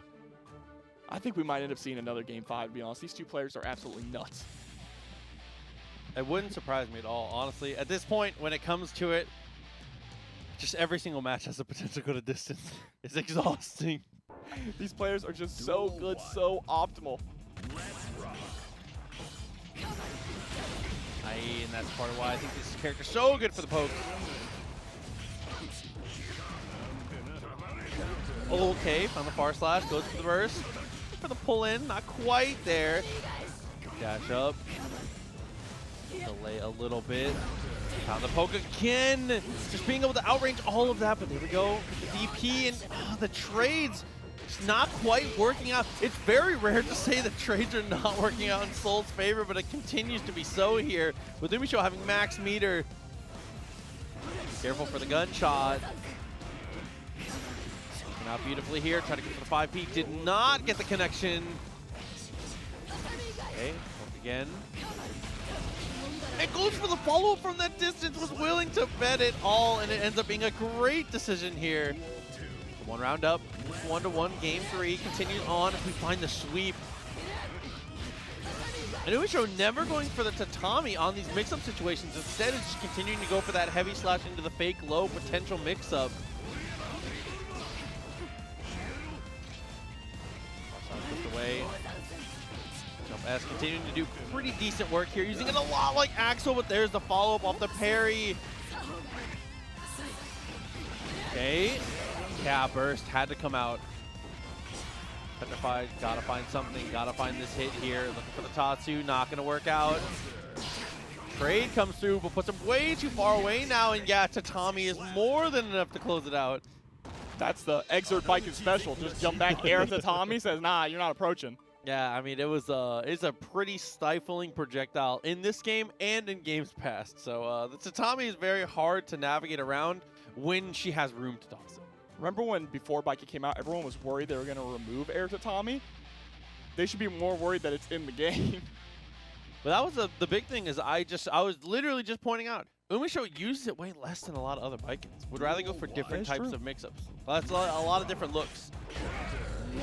Wow, what a backdash there. Actually, Petrafied went for a run-up bar slash, and UMISHO waiting and backdashing at the last second.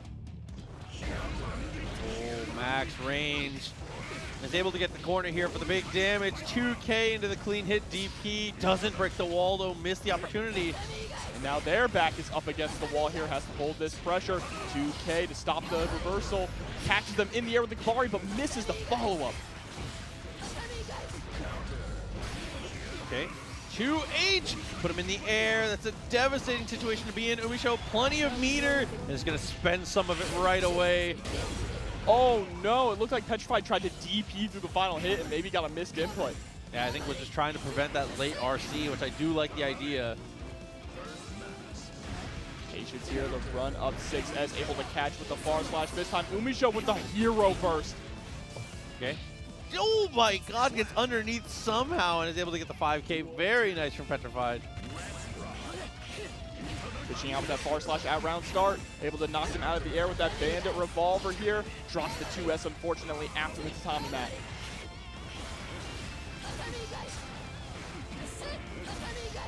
You have to respect that tatami on block. Trading with the 5K. Oh, did parry PRC parry? Come on. My brain is expanding. I'm learning so much about this game and myself. Tatami gets the hit. He is able to get the JD. It's not quite as good as Exert, but the JD does so much damage and loops pretty decently. And then UMISHO continuing the combo after death there. But now UMISHO is the one sitting at set point here, threatening to send Petrified home. Drops him in. Ooh. Meter. Try to go for the delay. Volcanic Viper too strong.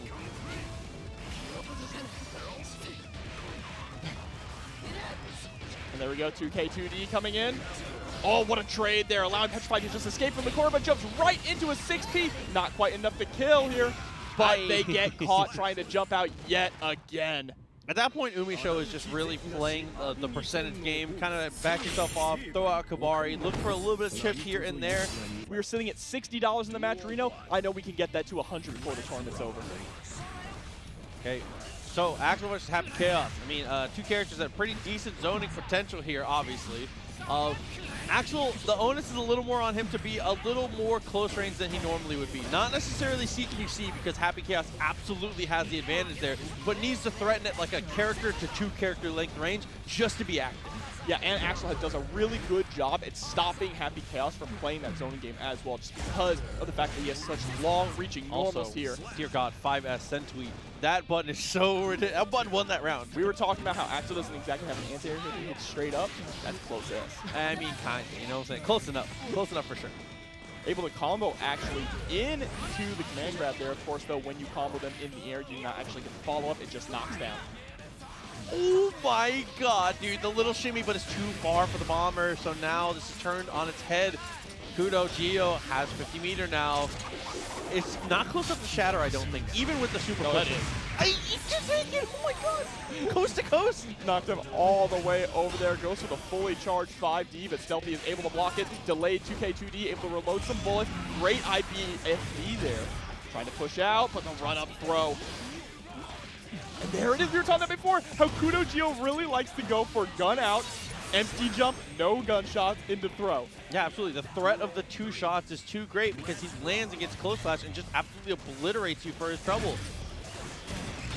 Go 2S poke, very nice. Found the hit with the gunshot. Trying to bait the burst out, but Stealthy going to use it on the second interaction this time. Able to reel Happy Chaos in, tries to go for the jump over into the empty low. Not going to quite work out, though, and now they're on the defensive. Kudo just chasing Stealthy down. Back is against the wall now, and you have to hold all of this pressure. Throw, reload the bullets. Oh, same thing there. Was able to threaten with the gunshot here. Empty jump, shoots once this time. Is able to find another throw. There's a reason I say it.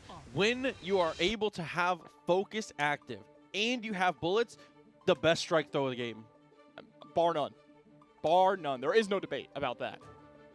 Yeah, just once that condition is met, it's especially as Axel, who has so much trouble, no real reversal without spending 50 meter. Yeah, absolutely. Axel is going to have to backdash, but if you backdash, they can just shoot you. And then they get a full confirm. You. He gets counter hit, you're in the air, and he runs up and he gets a better combo. Yeah, that's what you're going to do. You can press 2K or 5K. Good luck. Oh, my God. So, or you can try to tech the throw. With a 1-0. Yeah, I feel like you just have to set yourself up to answer mix-ups with 2K2D to the best of your ability, or just don't get put in a situation to block. You always have to ask yourself, characters that are ridiculous in block stun, what did I do to get myself in this place where I'm being forced to block, right? I must have made some kind of mistake, right? Like, even this trade, that was enough. Forces the burst out. Yep, he's able to reel him in, though, but what a backdash. Able to catch him with a 2K2D. And just like that, it's like when Stealthy gives KudoGio any breathing room, they're immediately hitting either P or K and pulling out the gun to try and start the offensive. Oh my god. Layers on layers, able to go to the activation. A couple bombers to break through the wall. And now max meter for KudoGio, though, not really afraid in this scenario. I like the patience here, too, from Stealthy. Gets hit with the 5D, though. Takes the opportunity to use the knockdown. To get the reload. There's the roll through. Oh my god, the double roll through is able to break the wall and take the rounds. And a huge shout out to Miguel MFCR there in the chat for the tier 1 subscription, 9 months. Thank you so much. Thanks, homie. Excited to see you playing a little bit. Now continuing up, delayed cherry bomb is very good, especially against Happy Chaos, because you don't want to let him pull the gun out for free. Takes aim and try. Okay, that's been a very common mix-up too. Take aim to cancel, run up into the throw. It's starting to work in the 5Ks too, but there is a great punish. Wow, KudoGio blocking the moment they saw that mortal counter text on deck, but rolling through Snail? Of course, Snail has a gap up close, utilizing the roll to get within that range. Oh, but mistimes the throw this time, so Stealthy back in control, has the meter, force the PRC to keep the pressure going. And just dispensing mids, not a lot to really do to actually get the hit here on KudoGio. Looking at risk gauge, it is at max. But it doesn't matter. KudoGio is not going to let it phase them. Missed the curse though. There is able to secure it. And now trying to go into this checkmate situation and play the zoning game. What a run-up, though, for Stealthy. Unfortunately, tried to go for the run-up throw. Not going to work out. KudoGio going up 2-0. Yeah, unable to find the burst in the later situation, too, because nothing actually connected, and KudoGio kills on one touch afterwards. So, unfortunately, not even having access to that get-out-of-jail-free card, because Stealthy gets that aggressive there because he knows he has burst. You are absolutely correct on that. I feel like if Stealthy would have gone for an option of, I don't know, run up close slash or something, was expecting KudoGio to land, right? That's why they went for the throw. Unfortunately, just a little too much overextending, a little too much of a risk, and they paid for it there. And now they are sitting down 2 games. They have to bring this back, reverse 3-0 if they want to secure a spot in Grand Final. It might be time to roll it back to the new Axel special, anti-air 5D. You're right. That would have worked. I want to see the round start 5D. Aye, but the burst breaks out. 3 bullets. Fakes the meaty this time, KudoGio. Oh, a little too far away, though, to try and get the 5D. This is Stealthy's chance to escape, but utilizing the PRC to catch Stealthy in the hit stun on the clone and get the punish with the Haymaker. Nah, I mean, we talk about Chipp closing the distance. Happy Chaos. Got a quick on his feet, too. Able to get across. Combo, good amount of damage down. Look at the 2H. That is just dominating. I feel like that is counter hit every single time it comes out. I cannot believe that counter hit JS. That's kind of insane. I know they nerfed JS, but to that extent? Reverted. Has meter. Oh, you can't use meter when you're dead. And you are going to be dead here. 2 guns on deck, breaks the wall, and that is it. 3-0 over Stealthy. KudoGio with Baiken, tread carefully on your next action. Absolutely here. But UMISHO is starting off this round the same way they started off the games against Petrafied. They're going for that jump backwards or that jump backwards IED JS. It seems to be a very consistent option round start here for UMISHO against these AP characters. Of course, Soul and Leo similar in some ways, different in many others. Cross, drops it to Tommy, pulls in once again, backs off, and yeah, okay. Decent stuff here. Having 50 meter too, I like how much UMISHO jumps with 50 meter, threatening the gunshot. Oh, tries to go for the cross up the Ozanson though, but Miguel catching them out of the air, gets him with the overhead as well. Wall break with the super, actually built up enough meter for it. Okay, but off of that, still plenty of meter for UMISHO. BRC backwards and off the slowdown. That would have been, that might have killed actually. With the Samurai Showdown 6H. Okay, Ian is able to get the standing slash to get the kill here. So Miguel taking down that first round. It's a long first round. That's what we've said about every game, bro. I'll stop saying it, but it's not feeling so long.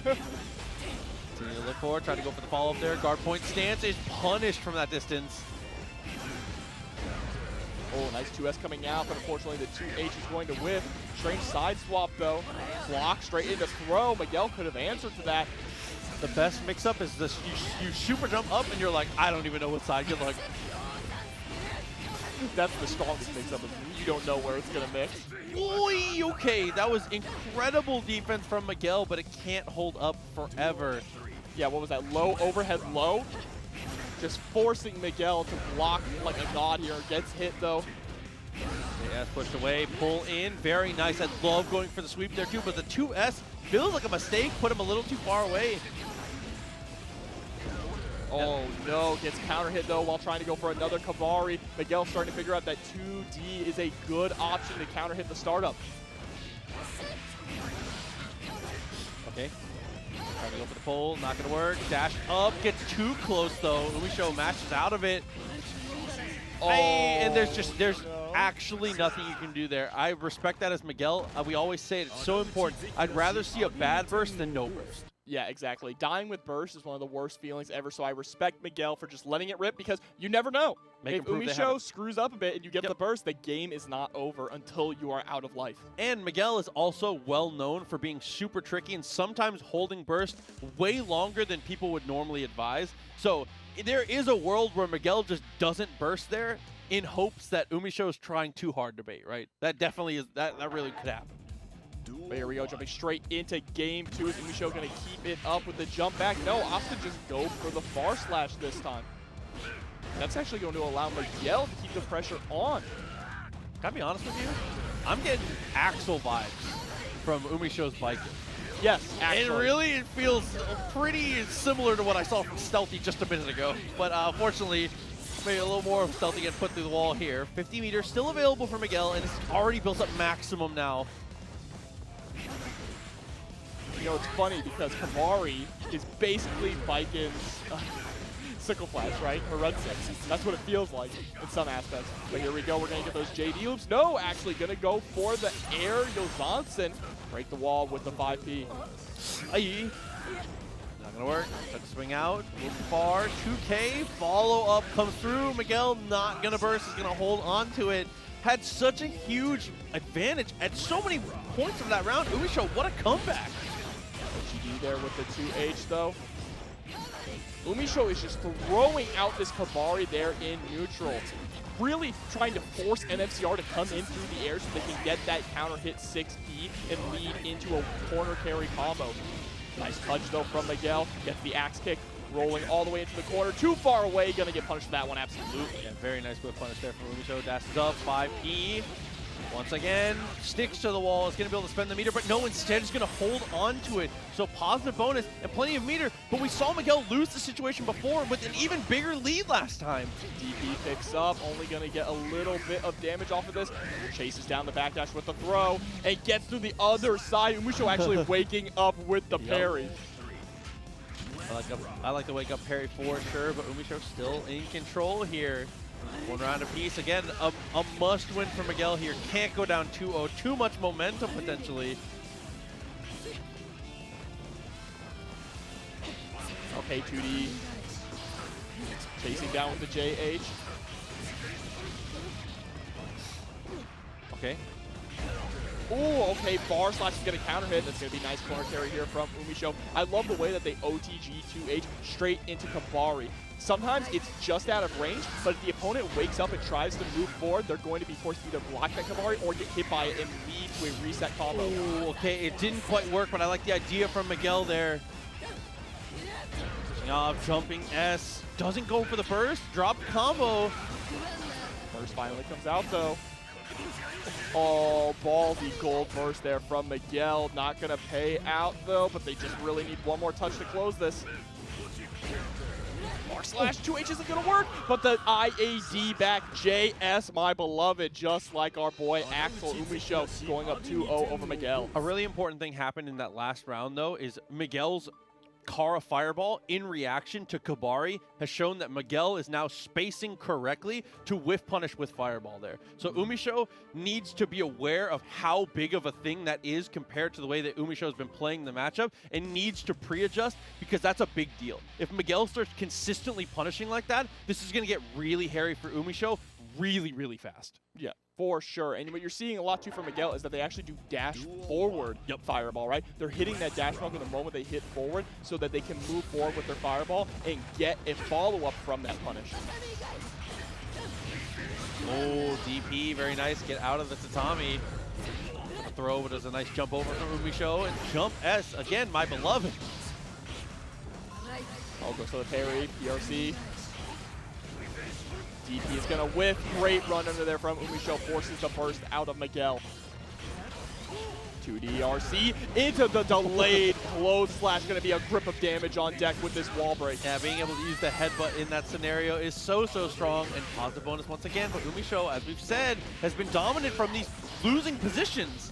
This time goes for the low. They've been consistently going for that JH into Yozatsu, but finally answering with the DP. Miguel has not gotten a lot of chances to really land DPs in this match because UMISHO has been looking out for it. That far H, though, counter hit mid-screen. Isn't quite able to get close enough for a good mix-up, though, so UMISHO just backdashes out of town and then finds a counter hit of their own. And you see that OTG there with the 2H straight into the Kabari, but an RC! Unfortunately, they didn't pick up. They went straight into the guard stance here. What a press there with the 2K2D from UMISHO. Yeah, fighting your way out of this one. Has burst, 50 meter, looking very good here. Jump in and the parry afterwards. Still not going to work as we DP another tatami. Miguel kind of aware of the tempo now. And the reason why you're seeing UMISHO burst on the DPs, which may be kind of confusing because without meter, Miguel can't combo off of it, is UMISHO is trying to avoid getting put in that hard knockdown situation against Leo. But Miguel doing a really good job closing it out and putting a point on the board. Also, against Leo specifically, there's not a lot of 100% guaranteed burst points. If Miguel has no meter, the middle of DP is a 100% guaranteed burst point. Absolutely. So it's important to utilize your resources, even if it's not completely 1000% optimal. Using it in a place where you know it's going to work is more important sometimes. For sure. And here we go. Miguel with 1 point on the board still has to make a reverse 3-0 though if they want to stay in this tournament. Same starter as last time. Really big stuff here. Look at this, just throwing out Kabari there in neutral. Ooh, Miguel says it with his chest. Catches the backdash. Yeah, that's so good for catching backdashes there. Trying to go for the reset. Meter still for Miguel. Try to go for the wake up DP, but the throw answers it. And again, this time throws the DP from Miguel. We've seen consistently that UMISHO has gone for that mix-up into low, empty low, but this time they go for the throw, and it actually catches the one time that Miguel tries to throw out the DP. Wake up, very nice. Plenty of meter for Miguel here, though. This is what I'm talking about. You see Miguel is buffering dash, looking for that fireball. Has meter too, and that is the answer. There it is, tries to chase down with the 6P, whips the pillar and nearly dies for it. Oh, what a block. 2 good blocks in a row. UMISHO, the defense holds. He said, hold the door. Look, when you main a character like Happy Chaos, you gotta learn how to have defense. And here we go, UMISHO is now on set point, trying to secure their place in losers finals. Is able to land the Kabari, 2H OTG. You're forced to block that mat. Cross up. What a mash. UMISHO. Double overhead dealt with, finds a throw. This is a nightmare. Oh, catches the backdash with the 2K, baits out the DP and tries to bait out the burst. There it is. Not quite enough to kill though. Wake up 2D Miguel. Let's get it. Going for the cross up. There's the overhead. UMISHO still has burst. Spends the PRC, just waits. That was for sure a missed input, but drops the JS. Oh, Miguel. Anything will do it. All these backdashes are starting to put UMISHO into danger penalty. At this point, though, I don't think UMISHO really cares. Just tatami, yeah. There it is, negative penalty. They don't even care at all. Putting up that wall that is the tatami here. Miguel has to find a way to break through it and cannot find the way through. UMISHO taking it 3-1 over Miguel. That's one of the hardest things, too. As soon as As an Axel player, I think this Baiken. sucks for Axel. Yeah, especially with the new buffs to Baiken. I think she's very, very strong in this. Baiken is incredibly strong in the air as well. She has the same game plan as you. JS. Look at that. But her JS is maybe better now. All right, 2K2D coming out. Swapping up to the other side. Great IBFD. Nice trade. Mega Cheese coming through. A Prime sub. Thank you very, very much, Mega Cheese. Again, thank you to everybody for all the support tonight, whether it's the Match Arena or here on the channel for TNS, guys. Thank you. Don't forget the Match Arena is live. You can still donate. There are no codes left, but you could throw some extra money into the pot to help us reach $100 before we hit Grand Finals. Okay, the JS follows up. Couldn't get anything from there, but it doesn't matter. The secondary JS from Stealthy. Oh, JS closing out a round is like one of the most satisfying buttons ever, to be honest. Speaking of satisfying buttons there, 2-8's looking really good on that one. Oh, snatched out of the sky. This is a no-fly zone. Catches the counter hit / slash as well. IED back JS. Not close enough for the bomber here, but there it is. Gets the wall break as well with another bomber. And Stealthy with the perfect closing out game 1. Dude, I just had every single answer at that point, and the conversions were beautiful. Knowing that 6H was going to put it in a perfect spot to be able to get the bomber and actually push through to the wall. Stealthy, just showing off the knowledge. Especially against the, a character that...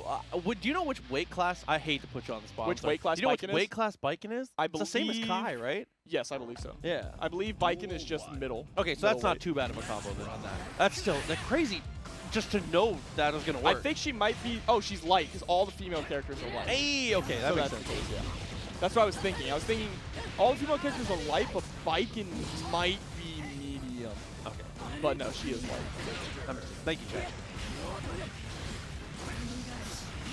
Oh, okay. I mean, what a round to answer here for UMISHO to get back at Stealthy. Stealthy still in this, found the hit, goes to the Rensen, and now 50 meter acquired, no more Rensen. The patience here too. Stealthy with no button press wasted. Oh, what a whiff punish on 2K. Caught him actually with a counter hit, so he probably did 2K into 2D or 5K and got caught with that 6P. I see people asking the same question again, by the way. UMISHO was a Baiken player first and has been consistently a top-ranked Baiken the entirety of this game's life. Well, the entirety of Baiken being in the game. Oh, gets caught trying to jump out there, though, from the 2-8. Sent through the wall with the JD.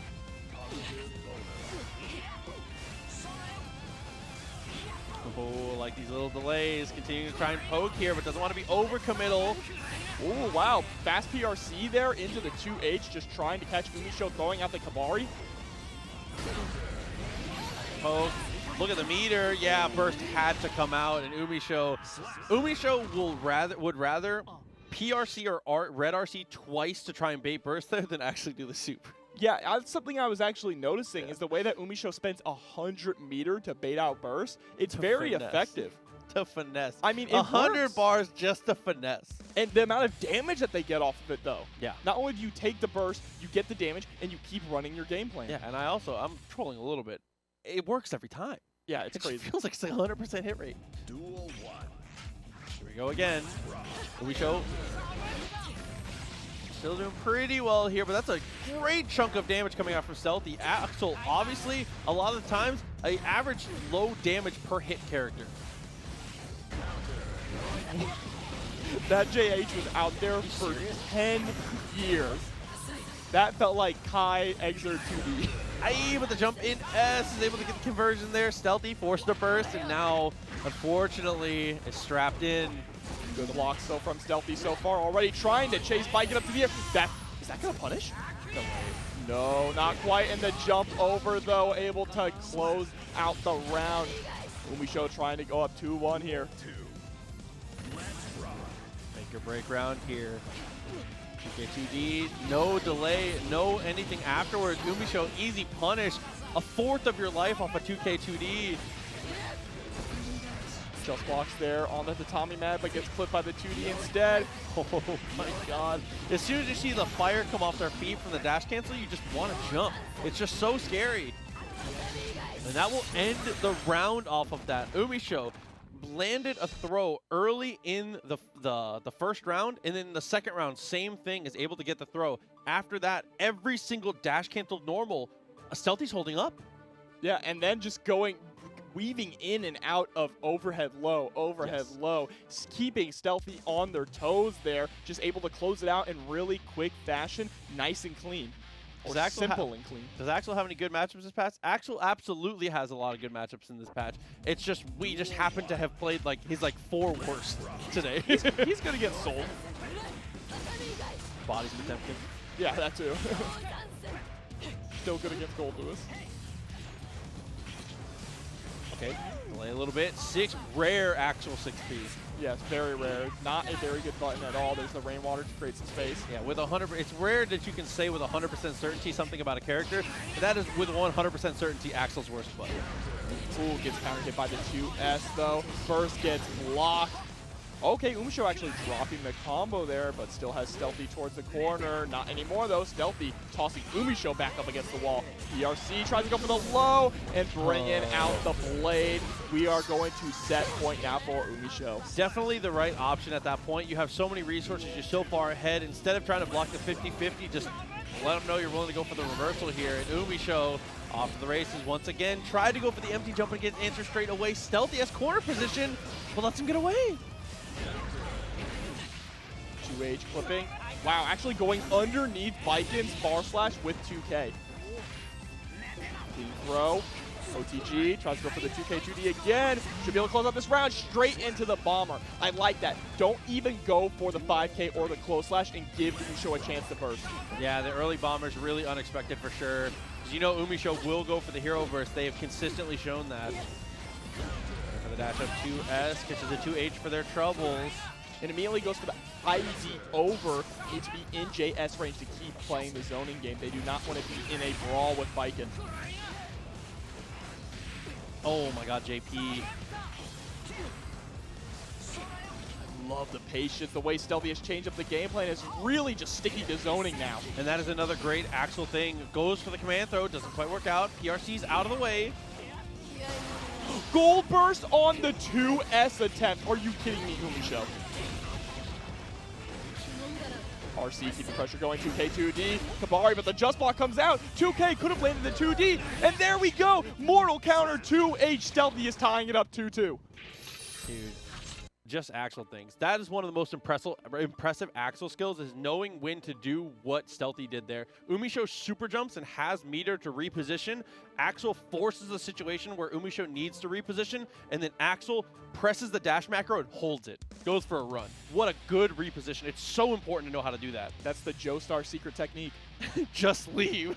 He said, I just run. Oh my god. It's so important as any zoner to know when to just hold the macro and get out of there. So now game 5 between these two. So many game 5 tonight. Game 5s tonight. But UMISHO starting off strong, gets the hard knockdown. Forcing that block of that. Taking their turn back as well with the 5P. Gonna get a lot of damage here with the wall break on the super. With the shatter, it's not quite going to be enough. Still a great situation though. Stealthy absolutely going to hold on to the burst here. You really just keep your mental energy for the next game, which it looks like we're going to. So off of a perfect, UMISHO looking to close out Stealthy here.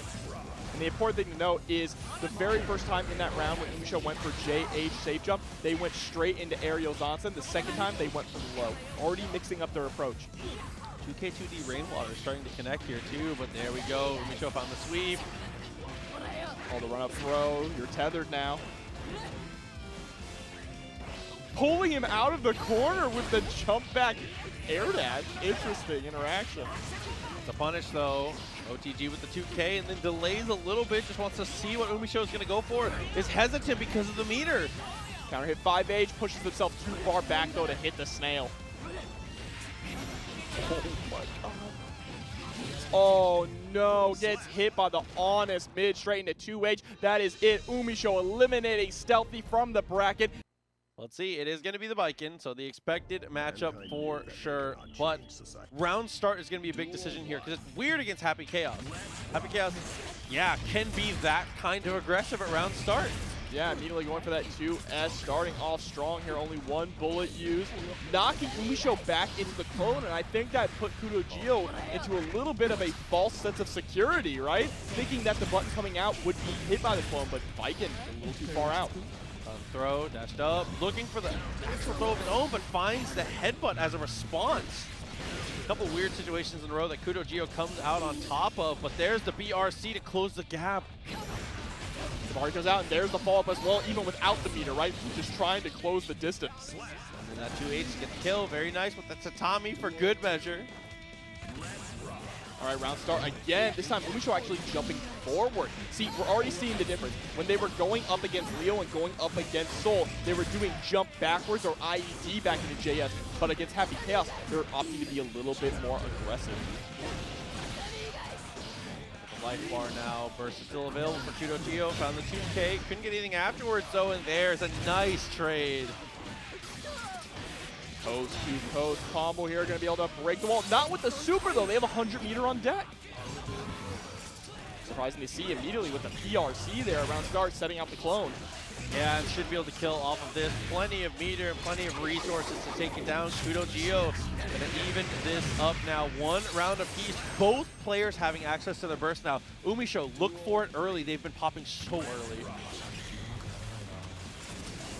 Person already on deck. What a chase into the air. Tosses KudoGio into the corner. Now UMISHO keeping this pressure on deck. Just blocks the Tommy mat, but isn't quite able to get a punish there. Okay, throw, gets the poke. Bash up to close the gap to get a little bit extra damage there and breaks through the wall, so wants to reset the neutral here. UMISHO doing well though. Having the meter to go for the BRC and now getting aggressive once again. Clone comes out straight to the PRC, goes for the 6S right past the clone. I love the way KudoGio stays directly on top of it. Gets too close though, allowing UMISHO to burst out. Oh, what a poke. All that off a 2S and then rolls underneath. You don't think in that situation that KudoGio is going to be willing to get that aggressive. UMISHO, same situation. Definitely didn't seem like it either, but there it was. And there's a nice raid as well from Tampa Dubs. Thank you so much. If you guys are just joining us, we are in our grand final set. Hope the stream went well. Is that Minthus? I love you, Minthus. And you know what? I want to point something out, too, about KudoGio's mix-ups, is that people said all the time that the roll-through is such a slow, fake mix-up. No one's going to get hit by it. It's hit every time. You can shoot in the middle of the roll. Does anyone know that you can shoot during the middle of the roll? Anti-air there, takes aim. It takes a long time to take the look. Wow, UMISHO just kind of letting that rock.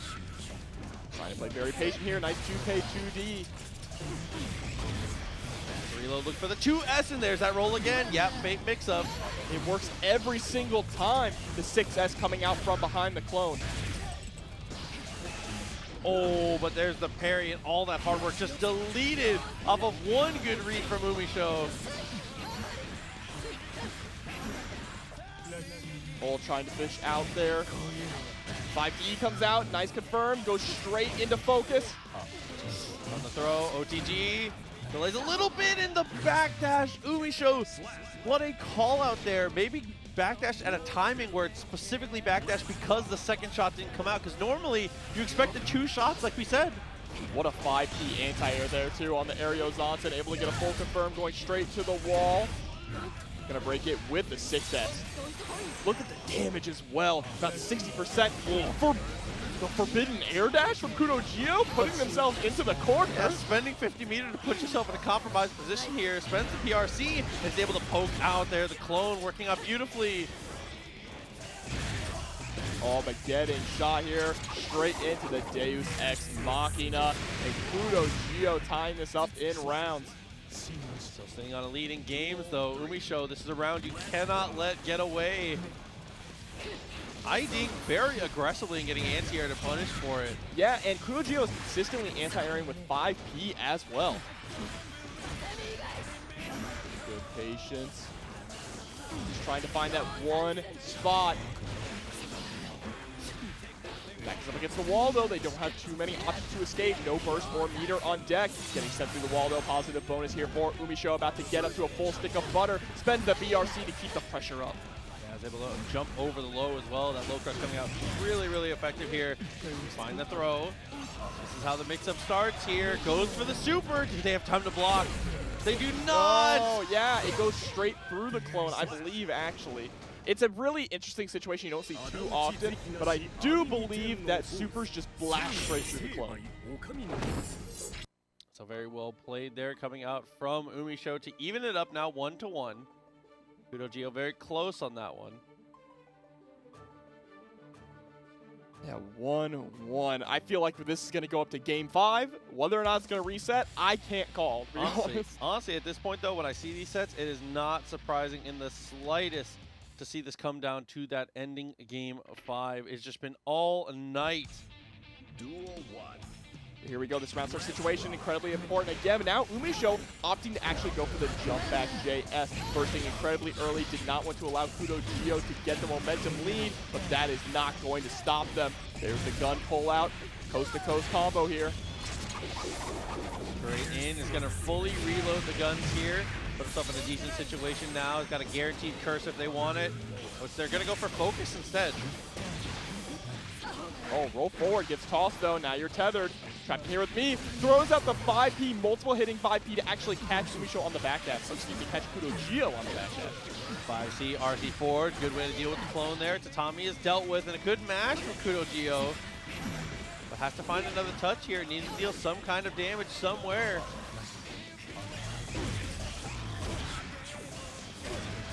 Double jump there, just straight into the gunshot. Yeah, had to change up the pace of the gunshots for sure, as Baiken had that 50 meter for the gun of her own. Oh, 5P is going to connect, forcing the burst out of UMISHO. The way that KudoGio is just setting up clone and immediately blasting through it with 6S, getting counter hit confirms consistently is so great here. UMISHO finally able to get some pressure started this round, has the tether on. 2B, dash up, air throw. UMISHO's Baiken's air throws have just been insane. Tether's on as well, catches the backdash with the close slash, not able to get a confirm off of it though. Yep, of course. What an Super comes out, going to be able to avoid the pulling of the gun. UMISHO for the second time. Wake Up Super has just blown through the competition. Oh, far slash wins out. I love just going to close slash 5P, right? The little check there to check if KudoGio is going to try to press anything. It's working out really well here for UMISHO. Oh, 5P is going to hit. You're going straight to the wall. Straight to the super here. So once again, hard knockdown, positive bonus. Burst is back for UMISHO and 50 meter. Don't be surprised to see a BRC forward here. Oh, gunshot comes out, goes straight through the clone. Doesn't catch KudoGio. Backdashing though, super focus on deck. Reloading in the middle of battle, what a thrill. Oh, clone in the PRC once again. Just prioritizing using this meter just to keep those clones out to buy the space. Doesn't take the second shot though, didn't have the gun. Didn't have the bullets rather. So close here. UMISHO just needs one more touch. Or excuse me, KudoGio. No. 60 comes out. Gunshot, that's gonna get a little bit of plus frames here. The air throw with the confirm as well. Is this gonna be enough or is the scaling too much? Scaling too much. Trying to go for the jump in. The double overhead works this time. UMISHO is going to take game 3 and now is threatening the reset. We are dangerously close. I cannot believe UMISHO's air throws. They're insane. It's just not real. They always say the lower to the ground your air throw, the longer you've been playing Guilty Gear, right? But UMISHO just absolutely dominating with these air throws.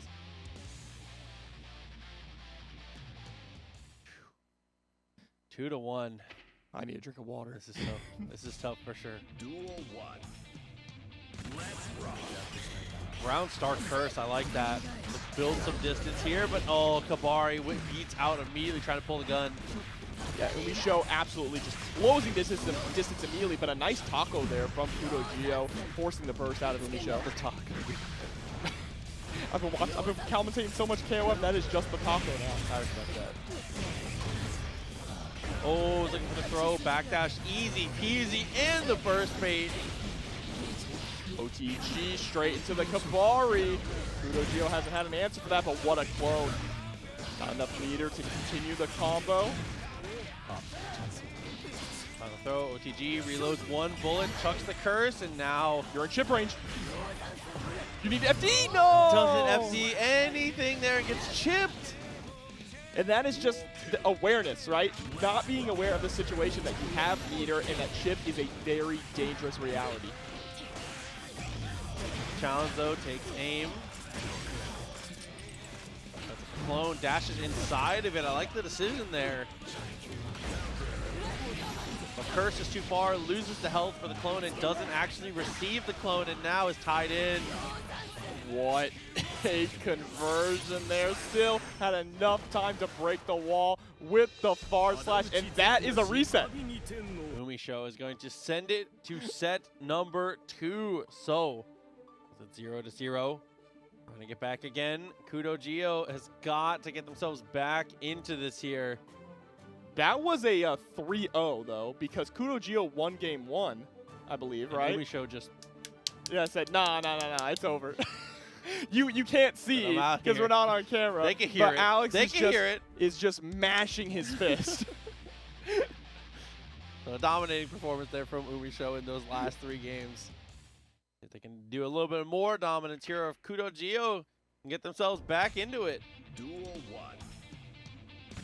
Jumping straight into the first match of our reset. UMISHO immediately starting off strong with a counter hit far slash. I feel like the far slash also made Curse whiff, so I feel there's a 0% chance that UMISHO does anything except for be aggressive at 99 seconds here. Just that far slash is a problem. That button is absolutely insane, beating out KudoGio's 2S at Ramlethal. oh, he's upside down, so this is right in the grill. Oh my god, the first one was it is decapitation.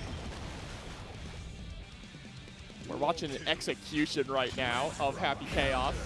Baiken's finally getting her revenge. the block there on the first string. Just the infinite block string if you choose to do nothing. Finally, KudoGio with the roll through though. Gets the slump as well. Wake up super from UMISHO. Is it going to be blocked? No, sir. Yeah, KudoGio blocking with their face. 2H. Mari comes out. Great use of the clone with the PRC. Another one of those incredible tactics coming out from the Happy Chaos. Backdashes the gunshot. That's going to force the burst out from KudoGio as well. One more touch from UMISHO. 5D. 5D. What a way to go. It's going to go straight to the super. It's going to be very... No, it's not going to. Not quite. but that is a hard knockdown. Immediately into ready stance with the roll through gunshot. Look at that freeze frame. Nothing personal, kid. Bro, the tactical crouch. That was actually kind of sick. Yo, follow up into the corner to Tommy, and jumps, is just jumping to body block. It's something we talk about in Smash a lot, but it's important in this game too, is sometimes being in a position to be threatening is more than enough to win the positional war and get those anti-airs. And there's a beautiful counter hit. JS gonna get a nice confirm here. OTG catches the backdash with the close slash, and UMISHO going up in the first game of the reset. Looking like more of the same here. Potential 6 straight if UMISHO can keep up this momentum. KudoGio, there's moments of brilliance. It's been very, very close a lot of these rounds. Absolutely. But UMISHO just feels like they get to choose when they want to win. I mean, you are not wrong. KudoGio is having a really hard time answering some of this pressure and is getting caught in a lot of counter hit JS situations. Round start 5S probably on the menu here for UMISHO. Instead is going to back off there. I respect that. I actually don't know what Happy Chaos would have that would beat round start forward slash from Baiken. That move is just so fast. I think maybe delayed 6S or delayed 2S. Oh, and there we go. Catches KudoGio trying to jump out of the corner. Run up straight into Yozansen. Yozansen, yep, trying to steal the turn again. It's the first time the KudoGio has answered that block string on the first repetition, and UMISHO punishes them for it. One more round. They go up 2-0 now. UMISHO not letting off the gas for a second here, but there is a 6S to be able to prevent. Going to be sent through the wall here if they so please. Absolutely. Not going to spend the super, wants to hold on to the meter for neutral here. Respectable. Oh my god, very nice block. How did UMISHO block that? That's insane, the defense here from UMISHO. The only reason they blocked that is because they were like, yeah, I've done this with 100 times. Don't try to fool me. But there we go. A round finally for KudoGio.